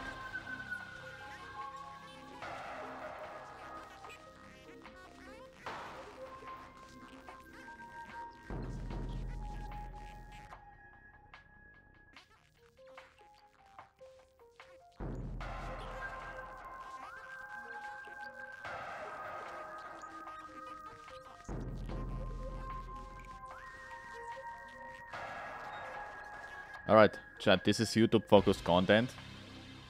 Basically, I try to get a good randomizer seed, then upload that to YouTube. So if you wanna be part of a YouTube intro, go now. What happened to the last run? I just didn't feel like continuing it because I didn't find Space Jump boots. I had a rough time. Then I forgot one check that I could have done with a super missile. Alright. Wanna say hi, YouTube? Hello, YouTube. Enjoy the video. Alright, hey everyone. I am going to play Metroid Prime Randomizer.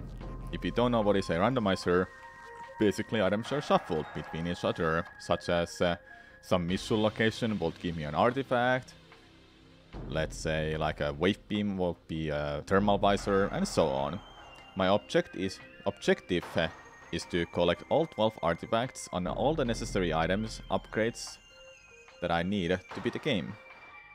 Such as all the beams, morph ball, bombs, power bombs, such things like that I gonna need, missiles obviously. Then other things like X-ray thermal are optional, but will be nice to have. And one item that is super important and actually necessary to beat the game is Phase On Suit. Without Phase On Suit, it is impossible to beat Metroid Prime. Phase On Suit allows you to use Hyper Beam. So let's get started then. Hello Sakaras. Doing good. Couple things to add. Elevators are randomized between each other. Normally going to Vendera Drifts may not lead to Vendera Drifts anymore. There is a settings you can put on, like you can make these actually really easy and simple with like adding tricks and such. I have certain settings on, so I will be doing scan dashing. Maybe some hard fighting will be done, but it depends. Oops. The first check will always be... I am failing this so much. I shouldn't be failing this. So where the first check is always space jump boots. That is morph ball. Alright. I can right away check this item right behind here. That is Barrier suit. Well, that is pretty loaded start so far. This means I don't have anything else to check here actually. I need to leave this way. No missile, so I cannot go up to the root cave check. Yeah, Warrior suit already, I know. Warrior suit is normally in Blakra. So this seed wants us to go here, this way, to Makmur maybe? Yeah, Makmur it is.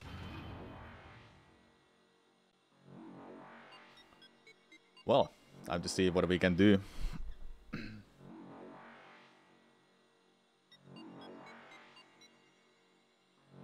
Is that space jump room hardcoded to be morph ball? No, it's coded to be like literally anything. It can be anything.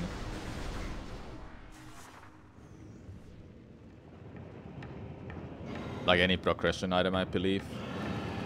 I've had morph ball, missile, space jump boots there. Don't know have I had anything else. Alright, so here... That's a boost ball there. I'm gonna kill this enemy first. And I'll go around.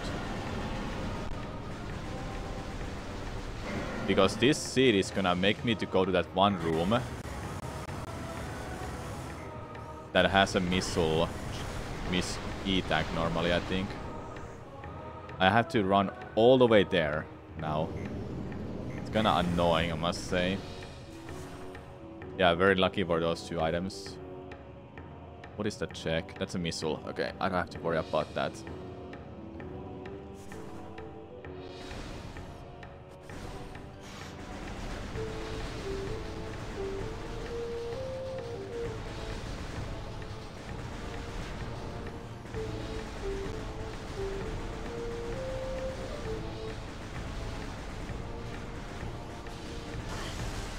I'm gonna die from like 2 hits or something. Be careful. Alright, alright. Climbing up this room wouldn't be worth it. There's nothing I can do. It's this way. I have to go this way.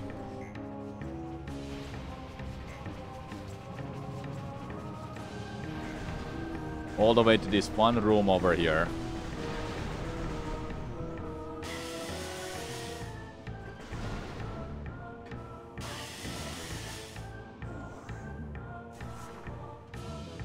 What is it that you want me to do here, Seed?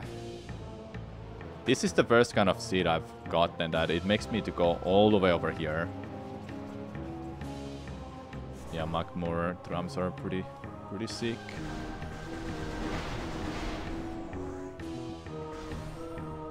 I wish I had a way to warp back, but nope, there isn't. Missile, alright.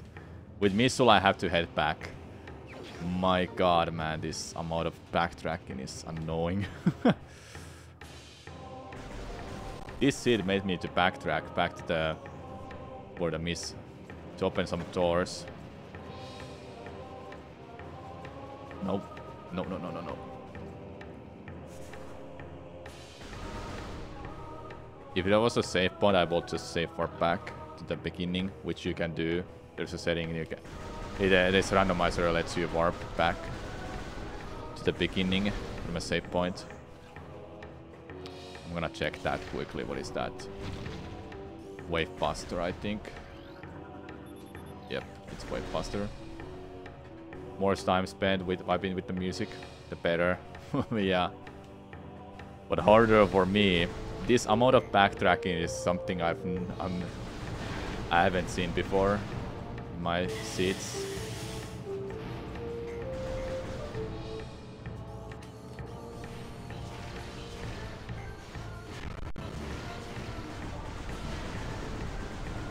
I have to kill that just to be sure it doesn't kill me. And I need some missiles back too. Easy missiles. But man, I need to make sure I can get this dash as well. Well, this is a one way to start the randomizer, I must say.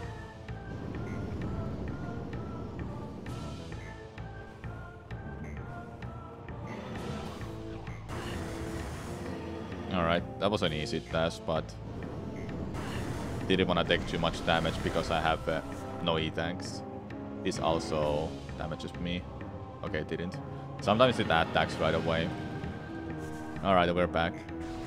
6 minutes just to get some progression, like actual progression. Well, that's a one way to start a seed. I've had some seeds where I will get like extremely good items, then it just gets really bad after a while.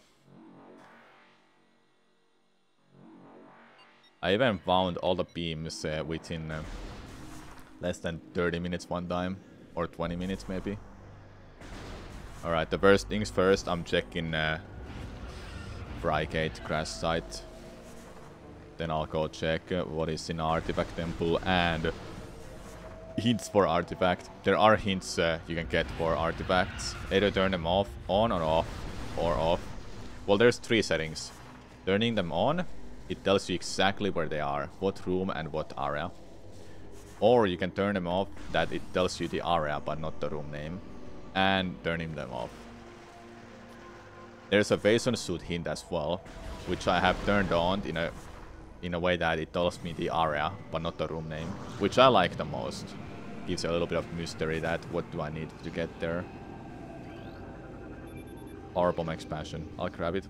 This is your first time watching a randomizer. Why is Various suit purple? I chose to randomize that to be like that.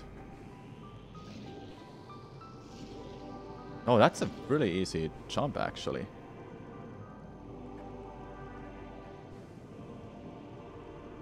Oh, almost.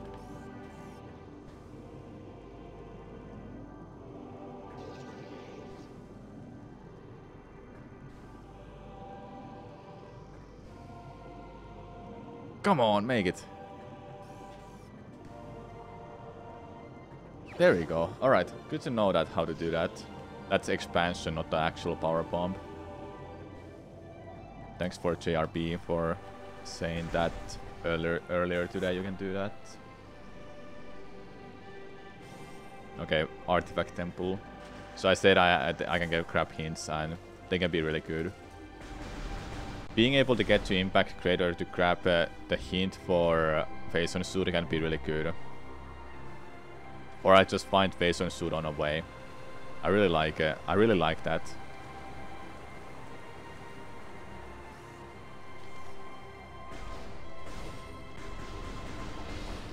I couldn't get here before. It needs missile to open this door. Cool underwater Kero jump. Yeah, slope jump is really... That's really good. So I can probably explain the tricks. There are like some tricks like what kind of difficulty you want for bomb jumps or scan dashing or combat or underwater bomb jumps. There's like a difficult scaling you can do. I have everything in either intermediate or hey bombs or easy because I don't know every tricks. I'll add them on advanced eventually. There's advanced, then there's crazy or something like actually really hard. You can put on vault again, ruined shrine. All right. I think I noticed one was in a quarantine cave, which means beating Tardus is Recaret at least. Yeah, as you can see, like it tells me exactly where they are. Like the room name, Joso Ruins and Ruined Fountain. Alright, I grabbed everything. There was a couple in Face on Mines, I think. So this seed wants me to go like everywhere.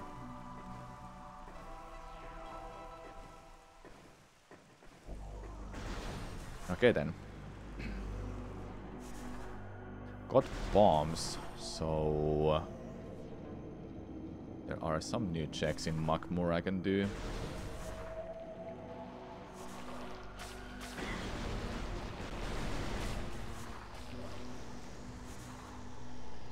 We need to head back and I'll go to Root Cave. That's like kinda everything I can do fast right now.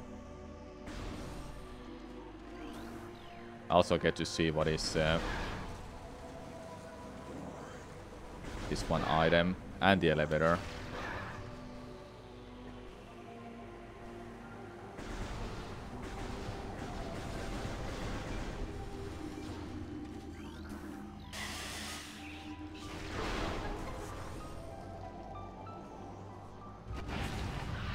So is every upgrade placement random or are there set ones to make sure you progress? Oh, thermal visor. There are set locations, like at the very start I'm given something to actually progress, like a missile, morph ball, barrier suit and so on. So there is a logic, yeah. Phase on Mine's main quarry. Alright, so that's a location I cannot get to before I have at least wave beam. And a bunch of other stuff like ice beam. You actually cannot do much there without those two beams at least. So we're heading back to Makmur and actually do some stuff with the bombs. I don't know, is there actually a no logic settings you can do for Metroid Prime? There might be.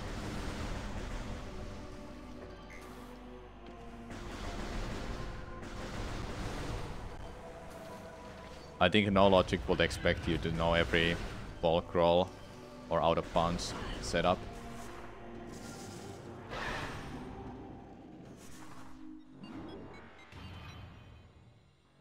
Did I check what was up there in that one room? Well, I'll double check now. I have one power bomb, so I can use that to check that one room. For the artifact here is in this place. You would have to out of bounds everywhere if you are unlucky. Yeah. I know some out of bounds in this game, but I don't like them for randomizer. So I prefer I have no out of bounds movement recurrent. I don't know, did I check that? Did I check it? Yeah, I did check it. It was push ball.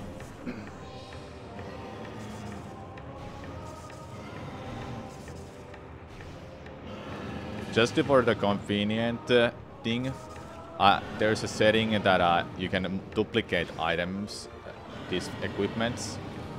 It's on by default that there's two charge beams that you can find in a seed. That's just to make sure that you don't have to just mash for every shot, you know. And it's just really good, honestly.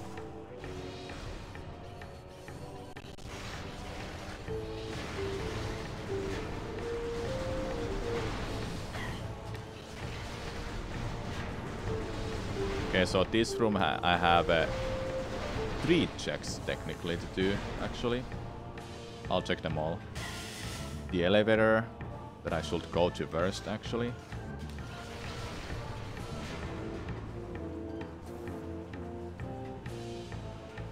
I'll check the elevator and this item too.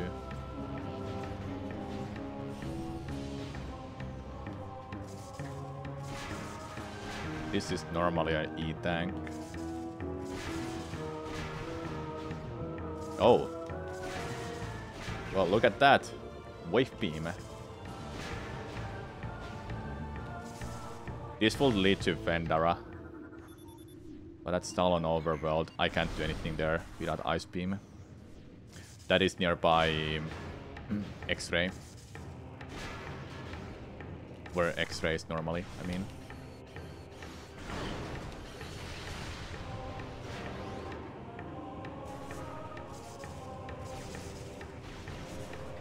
Okay. wave beam.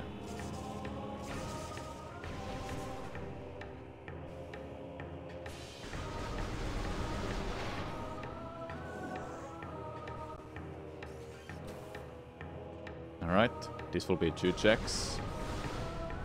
Main power bomb, nice.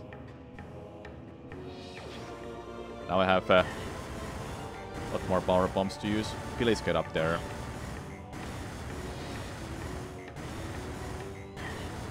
Please, don't die. It's gonna Monka. Please give me an E-tank. No, not the missile, dude. I mean, this is fine. Copium.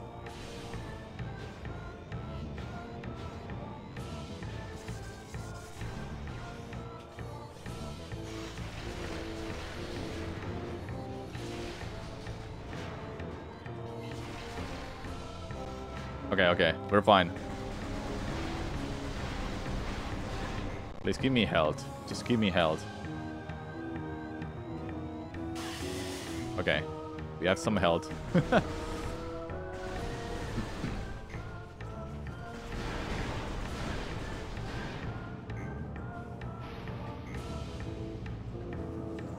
Okay, I'm fine now, I'm fine. I can get more health soon.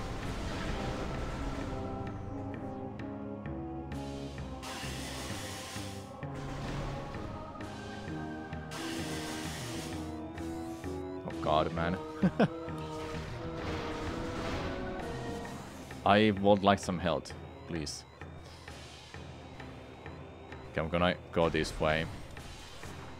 There's a one check, then elevator too. Yeah, I need to be careful to not touch the toxic anymore.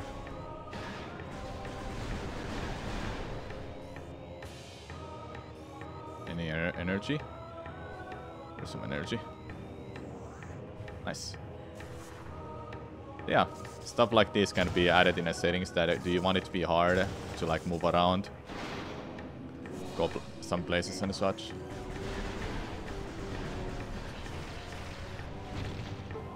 Space jump boots. All right. Oh boy.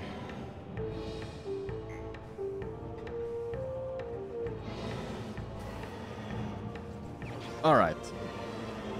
Now I can jump around freely.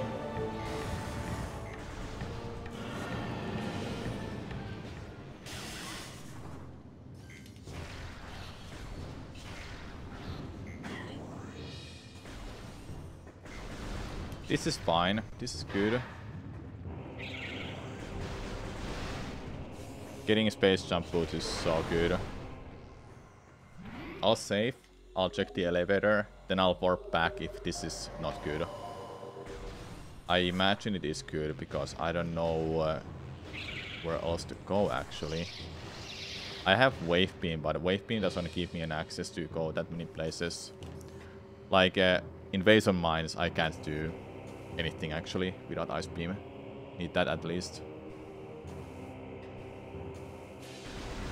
to actually continue there. Quarantine cave. Alright then, so you want me to fight you want me to fight Tardus right now? I'll do it then.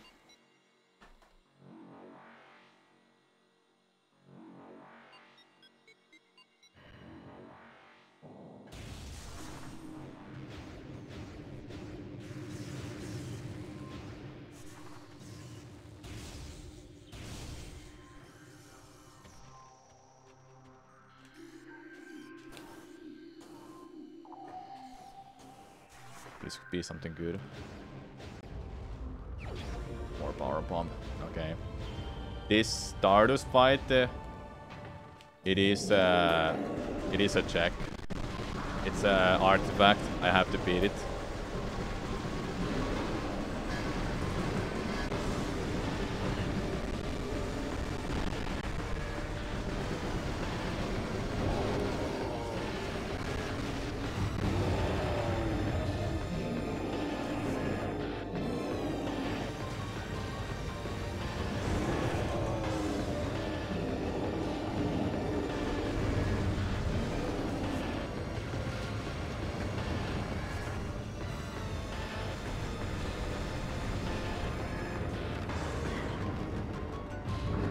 Did I didn't even get that.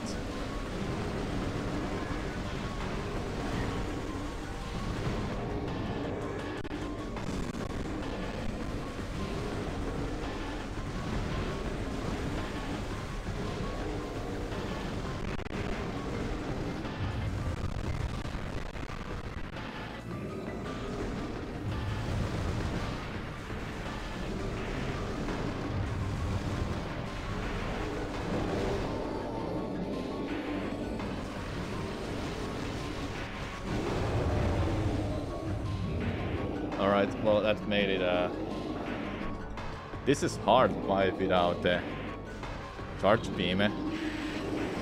Possible but hard.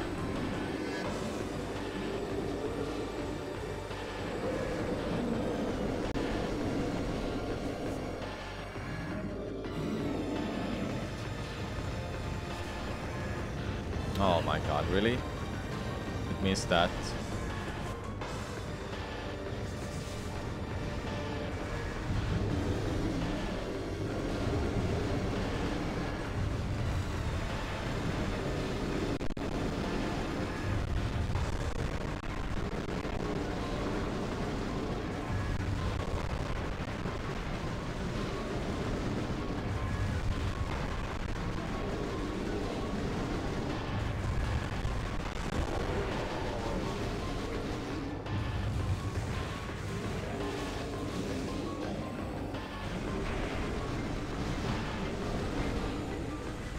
Any missiles? Hello?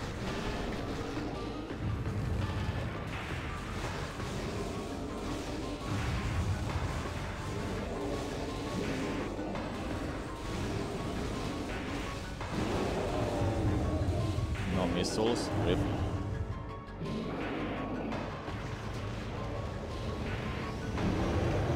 I got that. Good.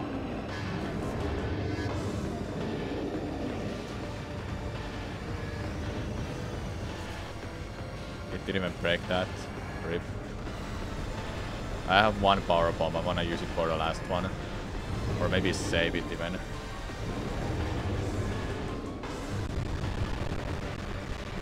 Don't know was this a good idea to fight, but here I am. I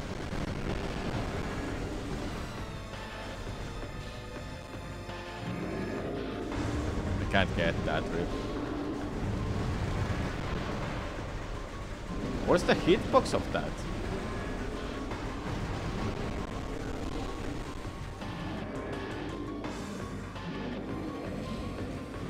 Thank you.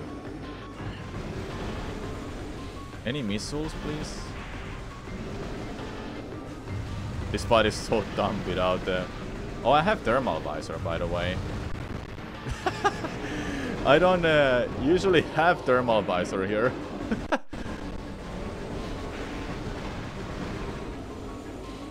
Nobody was questioning it. Just keep going. I never have thermal visor here when I fight Tardus.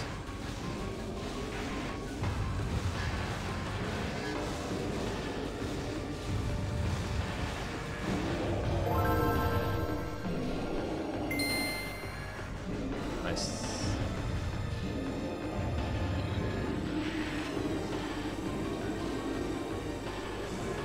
I know this is artifacts, by the way.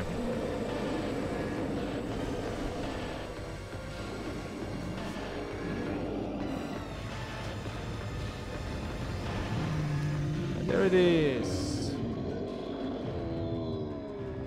We thought we were just practicing it without the thermal visor. And you didn't even want to mention it. That you have thermal visor, Samu. Just use it.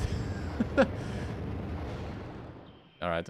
So the first artifact gotten. The hint was saying here. You forgot as well. Nice. I think everyone forgot. Alright, I need to get out of here. It was also funnier that way. True. It is funnier when a streamer just forgets. Ah.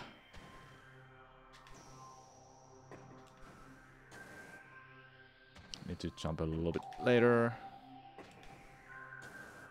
The second jump.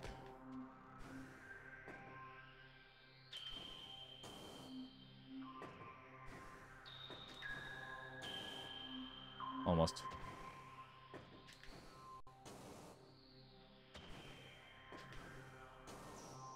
No.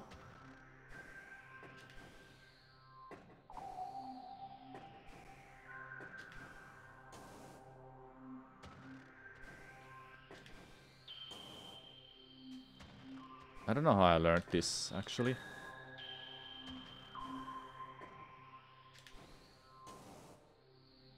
How did I learn this? Like somehow like this. Almost.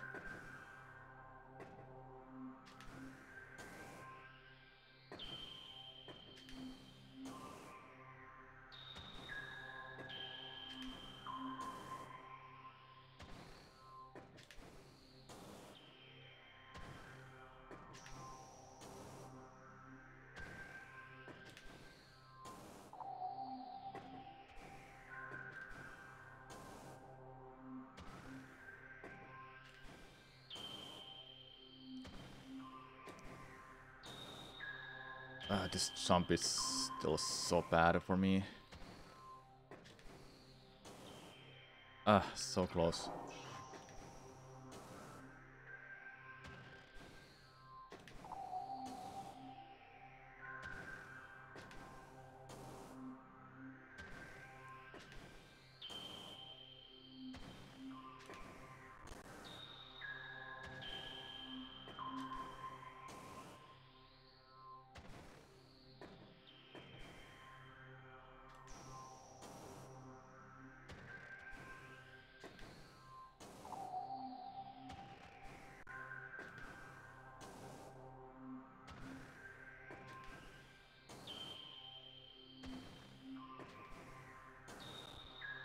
So close.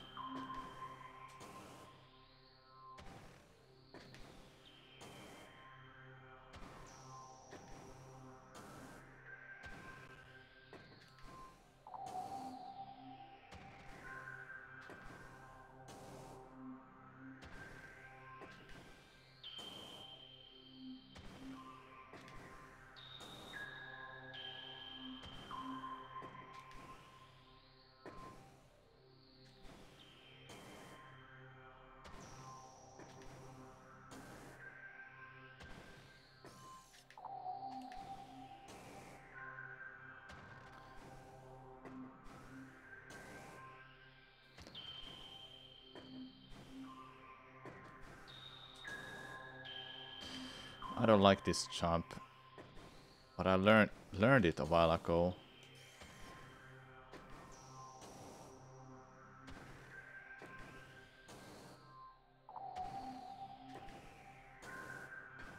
There we go, got it. Took a while.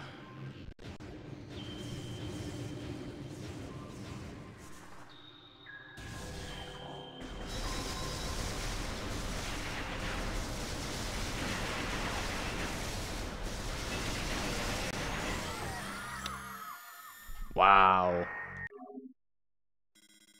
I hate that so much.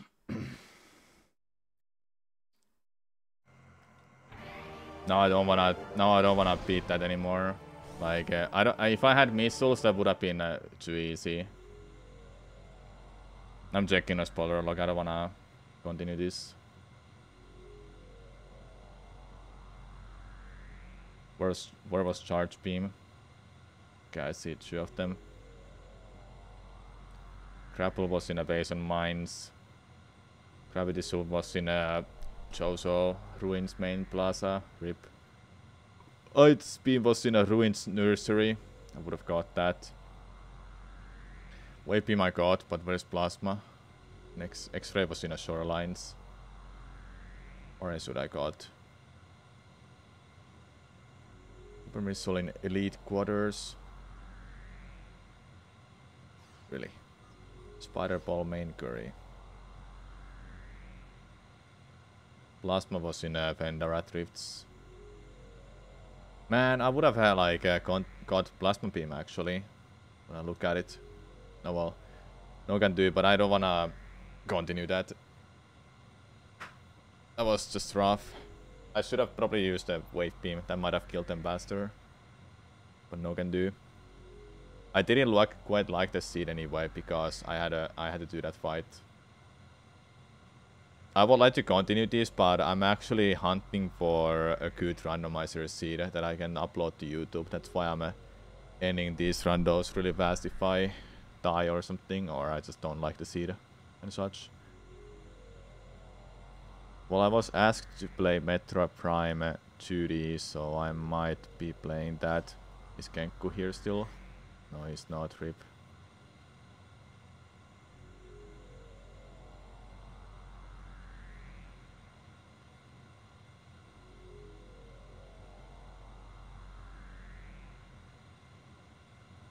Well, that was something, I must say. Okay, so I don't know much about this, but I'll be checking it out.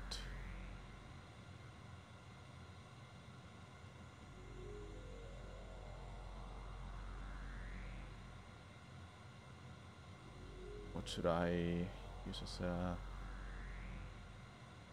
layout?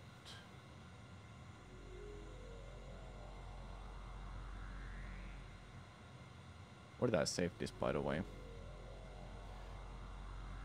Ah, here it is.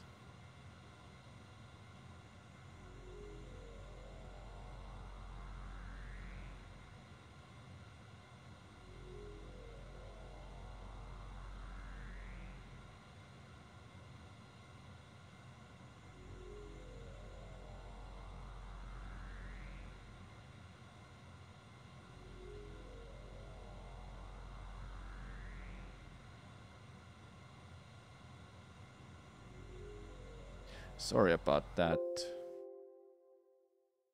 I'll try again tomorrow, I guess.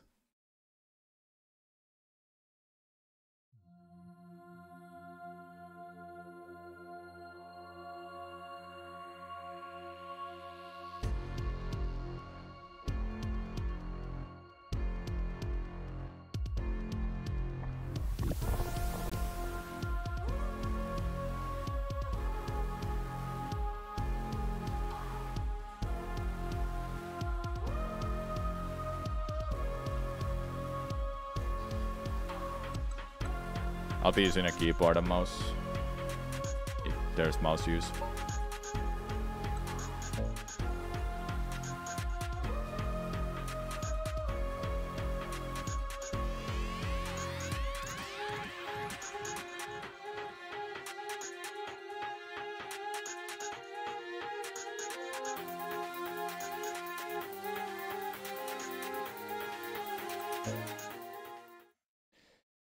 Hold up, I'm gonna open this here.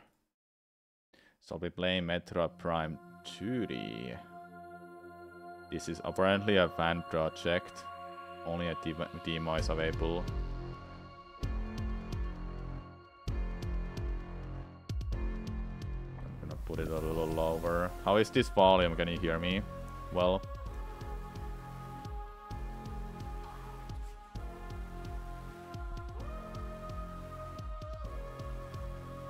I've played too much Metroid Prime recently, and that's a 3D game. So how about I play Metroid Prime 2D? It's a remake of Metroid Prime. Let's check it out. This is demo. Where does it start? How does this look like? It's fine. Alright, good.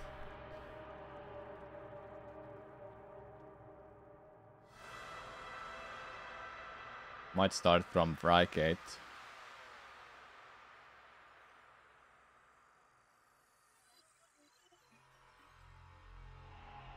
The music is just like it is in opening scene.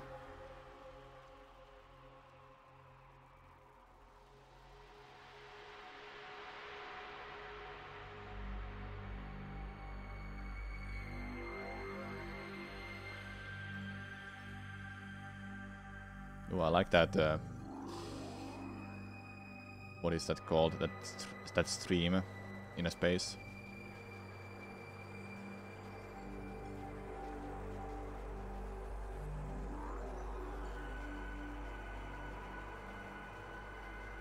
Oh, there's voice acting, huh? Interesting.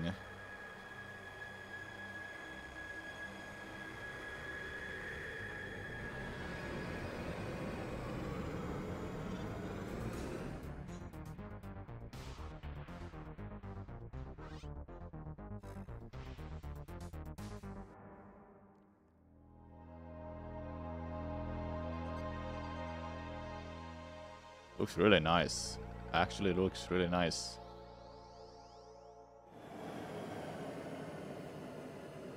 I'm excited.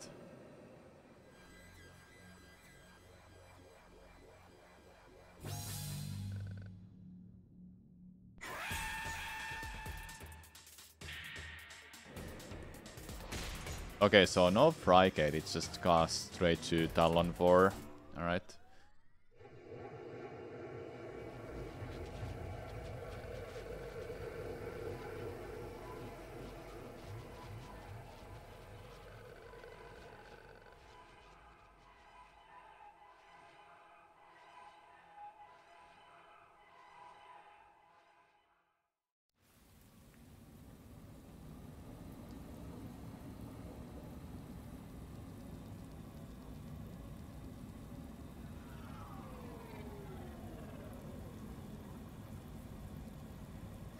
Alright, we're getting started.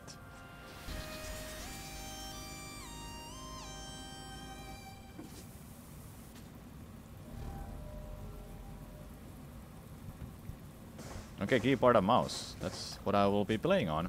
Alright.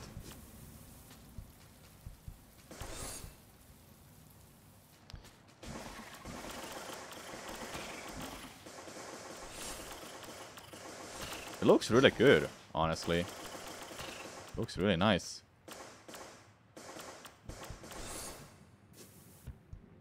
So is this the room that... yeah, I think... Yeah, it's this one. Ooh, they got the effects for that too. That is pretty impressive.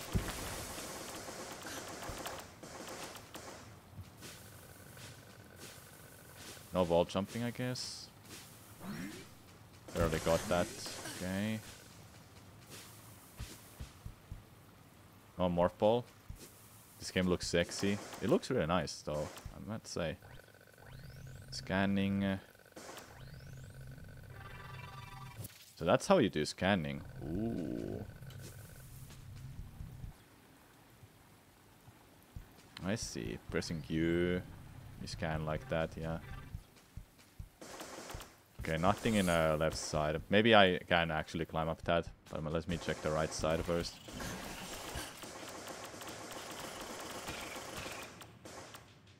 No charge beam. Can you scan dash? I don't know about that one, but maybe it's possible. Who knows? Can I get my health back quickly? You will never work if for Nintendo canceling this. I mean, if Nintendo doesn't like ROM hacks and such, then it's understandable because they want you to actually buy their product.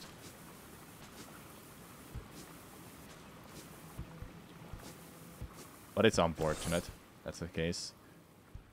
Okay, where are we now?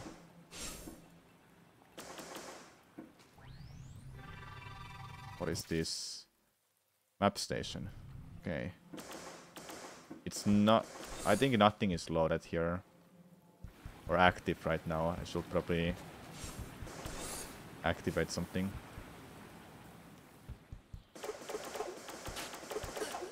This is the room that leads to the artifact temple. Oh. Actually pretty nice.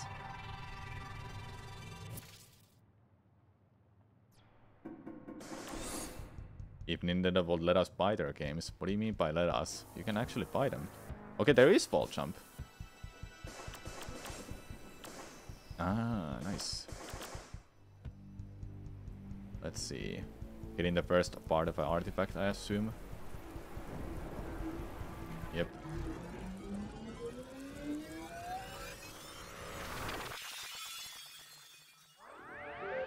Mysterious artifact acquired.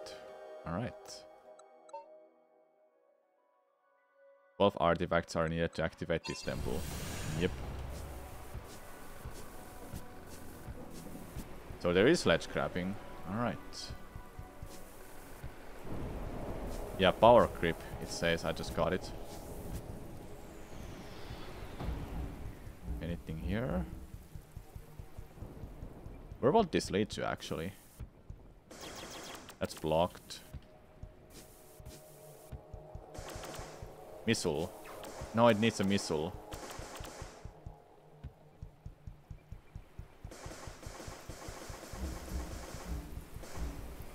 I like the background also doing that.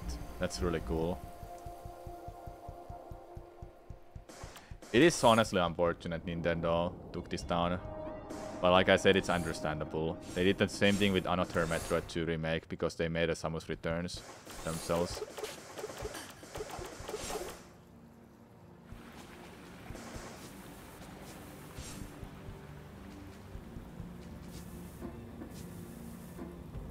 Okay, now when we have power grip, we can actually continue this way. Atmospheric music just like in Metroid Prime.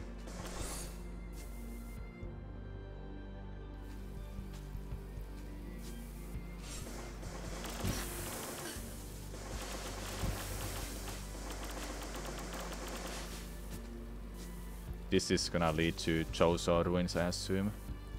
Waiting for a Prime 4 on the Switch board of a Prime games. Or a Switch board of Prime games. Yeah, they might come eventually, if ever. Alright. Chozo Ruins. Yes. It's honestly impressive, actually. This is impressive ROM hack.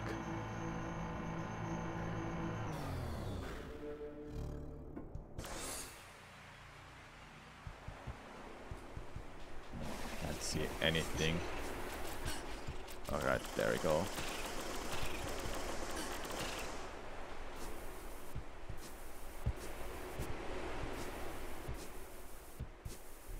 Okay, now we can see a little bit more. We can scan that. Yep. And just to say the elevators are loading zones. Yeah, they are.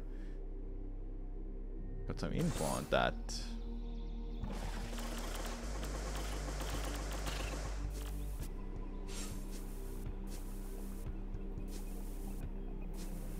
That's something with Morph Ball. I need a missile for it. That might be a Morph Ball then. So we need to find missiles somewhere here.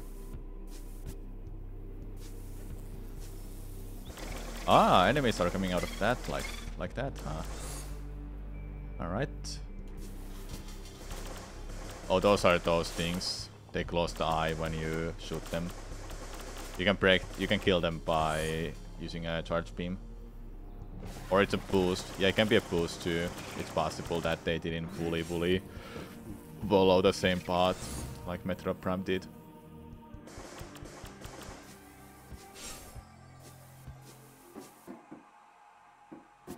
Is this safe station? Yeah, it's safe station. Hey!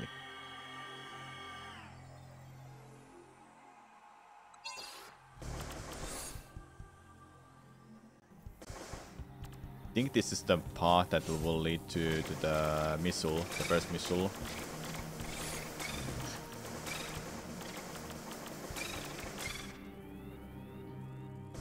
I do like how we can actually shoot any direction, anytime. Yeah, Hive Totem. I'm thinking that's the one that we're going to right now.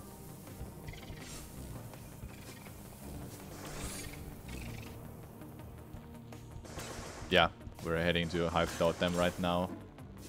This kinda looks similar what we are on right now right now.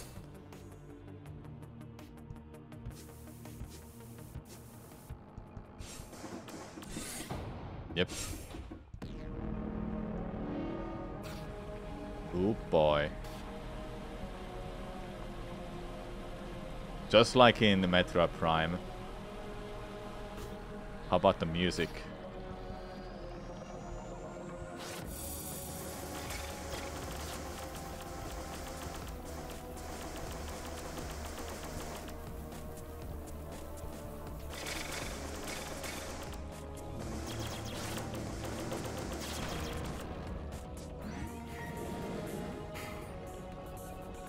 I'm impressed.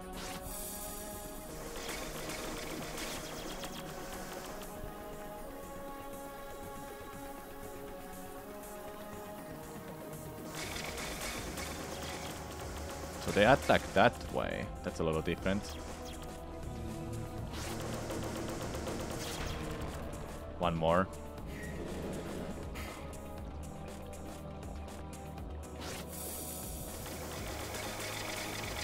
That's a lot of them. Holy damn.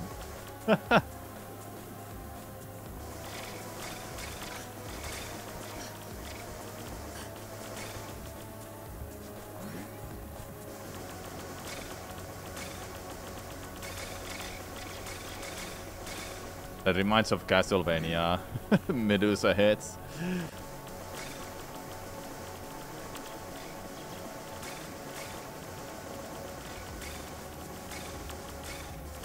I like this change. Like, they made it a little different.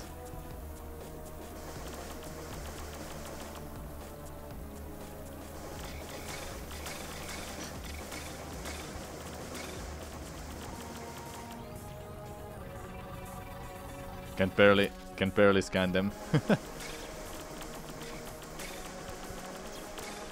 All right.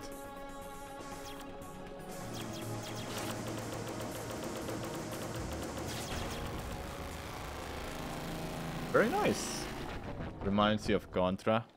Yeah, it has some similarities to that.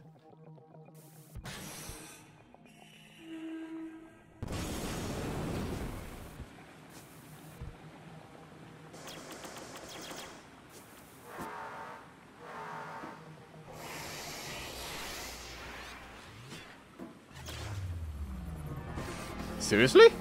It changed that. They changed that. That's something new. That's not in the original. A little bit of a, you know, Metroid fusion boss.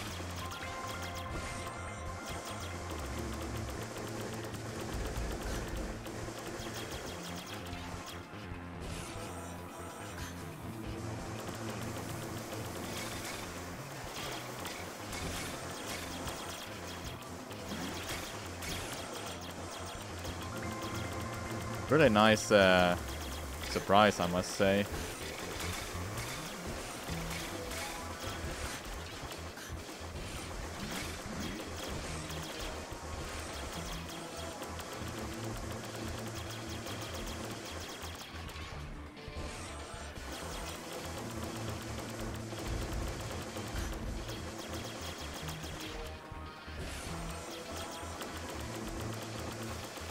All right. There you go. Yes, a security robot. I like the change. That was really nice. Right click to fire a missile. Alright. And this is normally gonna be an E-tank, right? Yes, we got an E-tank too. Alright. Game by Team SCU. So that was the demo. That was how long it is. Like it was talked about before, they had to cancel this. Nintendo took it down. Yeah, it was a demo. It's not a full game, or not even developed that far. So it's unfortunate, but that's how long it was, and it was fun. I did enjoy it. It's unfortunate though that they had to cancel it. Maybe in a different timeline or in a different universe, they've actually finished this game. And those people can play it.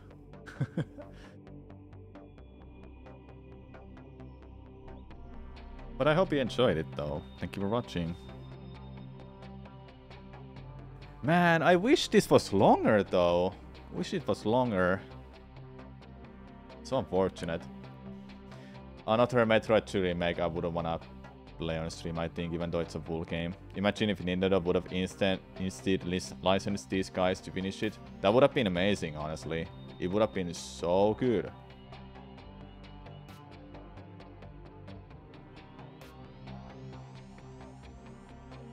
Yeah, it's no one allowed.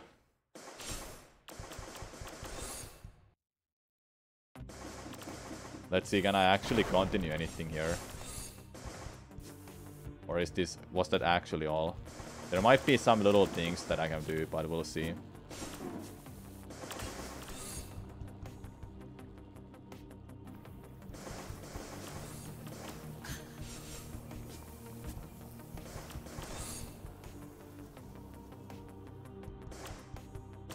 This is a map room.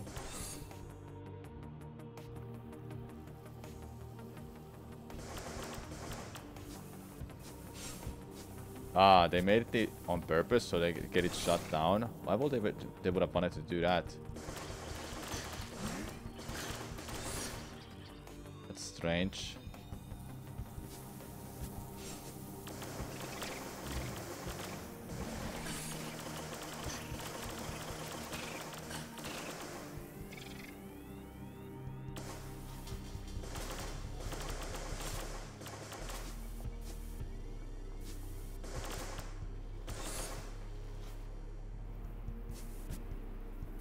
I'll be checking out a little bit if there's more that I'm not aware of, but I don't think so. Feel like they actually.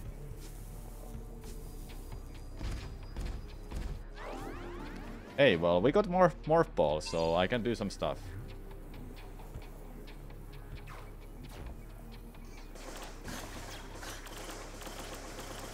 But I have a feeling that there's not much to do here at all.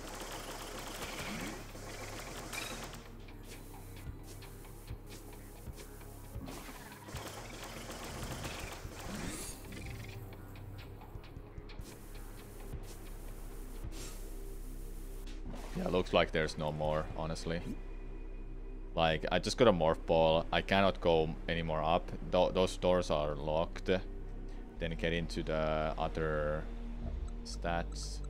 Damn, this menu looks so fire, I must say. This menu is fire, man. This is like the same kind of look that she's standing on. Just like in Smash Brothers.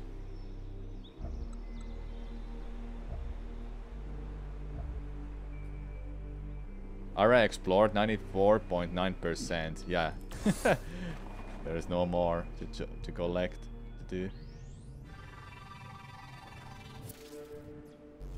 Alright, let's check out Talon Overworld quickly.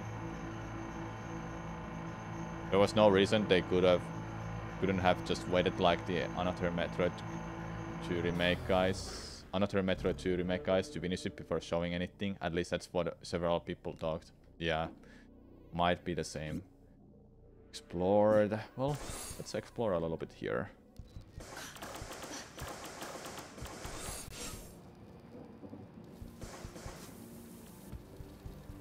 Don't think there's much I can do in this room. There might be something here actually. With more ball. No. Can't do anything there.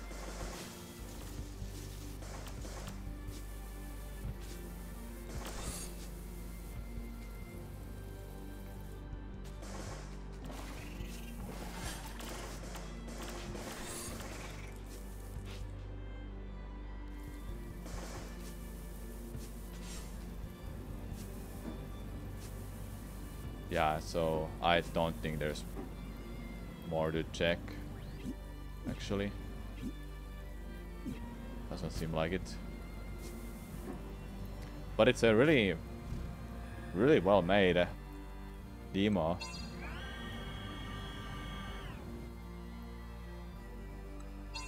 I did enjoy this. I did enjoy it. I hope you enjoyed this video though. Thank you for watching. But man, like, can't really say much about what Nintendo are thinking about ROM hacks and such. Wasn't there ROM hackers for Sonic games that Sega hired to actually work on a actual Sonic game then, or something? I wish Nintendo had that same kind of thought process, but I feel like Nintendo is still living in a past kind of way to make games that they don't want any ROM hacks to be a thing. No, people who make ROM hacks, they believe their IP is being stolen. Yeah, that might be it, but people make this because they love the franchise. They don't make money out of this. They don't ask for money, right? It will be a lot different thing from my perspective that if they ask for money. So yeah, then it will be horrible, of course. But if they make these for fun and they don't ask for money, then that's different. It's too bad the main excess calling the shots are a bunch of old men out of touch. Yeah, but I know not much you can do. They have a very old mentality, very old laws and such. I mean, Nintendo is a Japanese company, so they're going off by the Japanese law, most likely, not by the American law. I don't know where Sega is based off. It might be American, right? But laws are different between those continents. Wish they would speak about it honestly, but I don't think they can do it. Yeah, I don't think Sega is Japanese too, and they embrace fan games. Okay, that's interesting. It's funny considering the context of Japanese doujin culture as well. What's a doujin culture? This is a company, I think. Yeah, it's a company thing then. Nintendo is very old company. Don't know how old the Sega is. Fan-made media is a big thing in Japan. Ah. Then what about Nintendo? Why they just shut down these kind of projects and don't like license it, for example? Well, Sega was almost a failed company, so they probably had to adapt and know what it's like to fail. Yeah.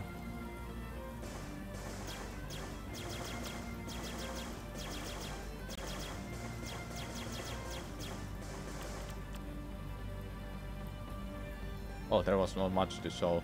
I bet the creators of Nintendo have a lot of pride. Copyright laws are different in Japan. Yeah, they are. But yeah. That's it. That's all I can play or show. Like there's no more to play.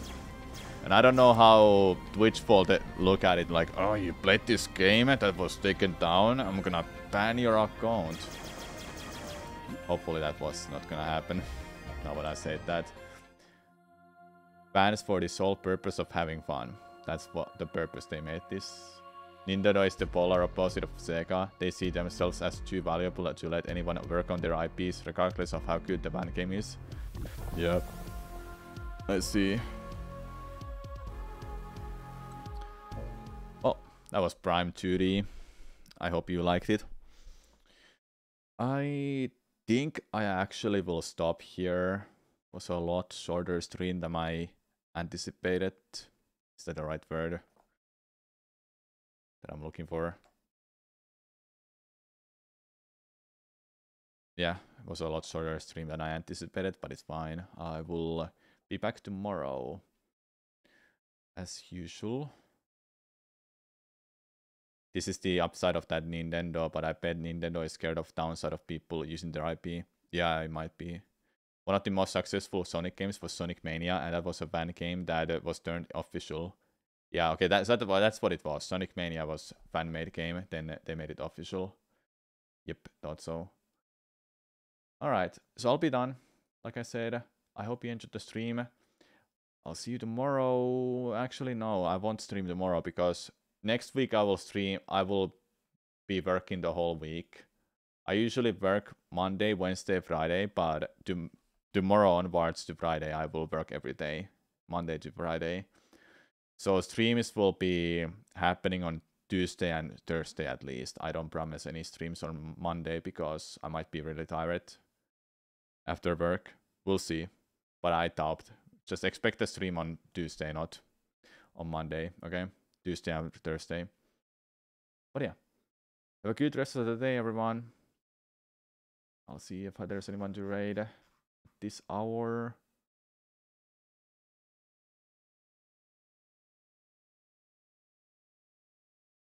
I'll send you to Nuclear as he's doing Ocarina of Time Randomizer. Yeah, I hope I'll have an easy work day, work week, get coped.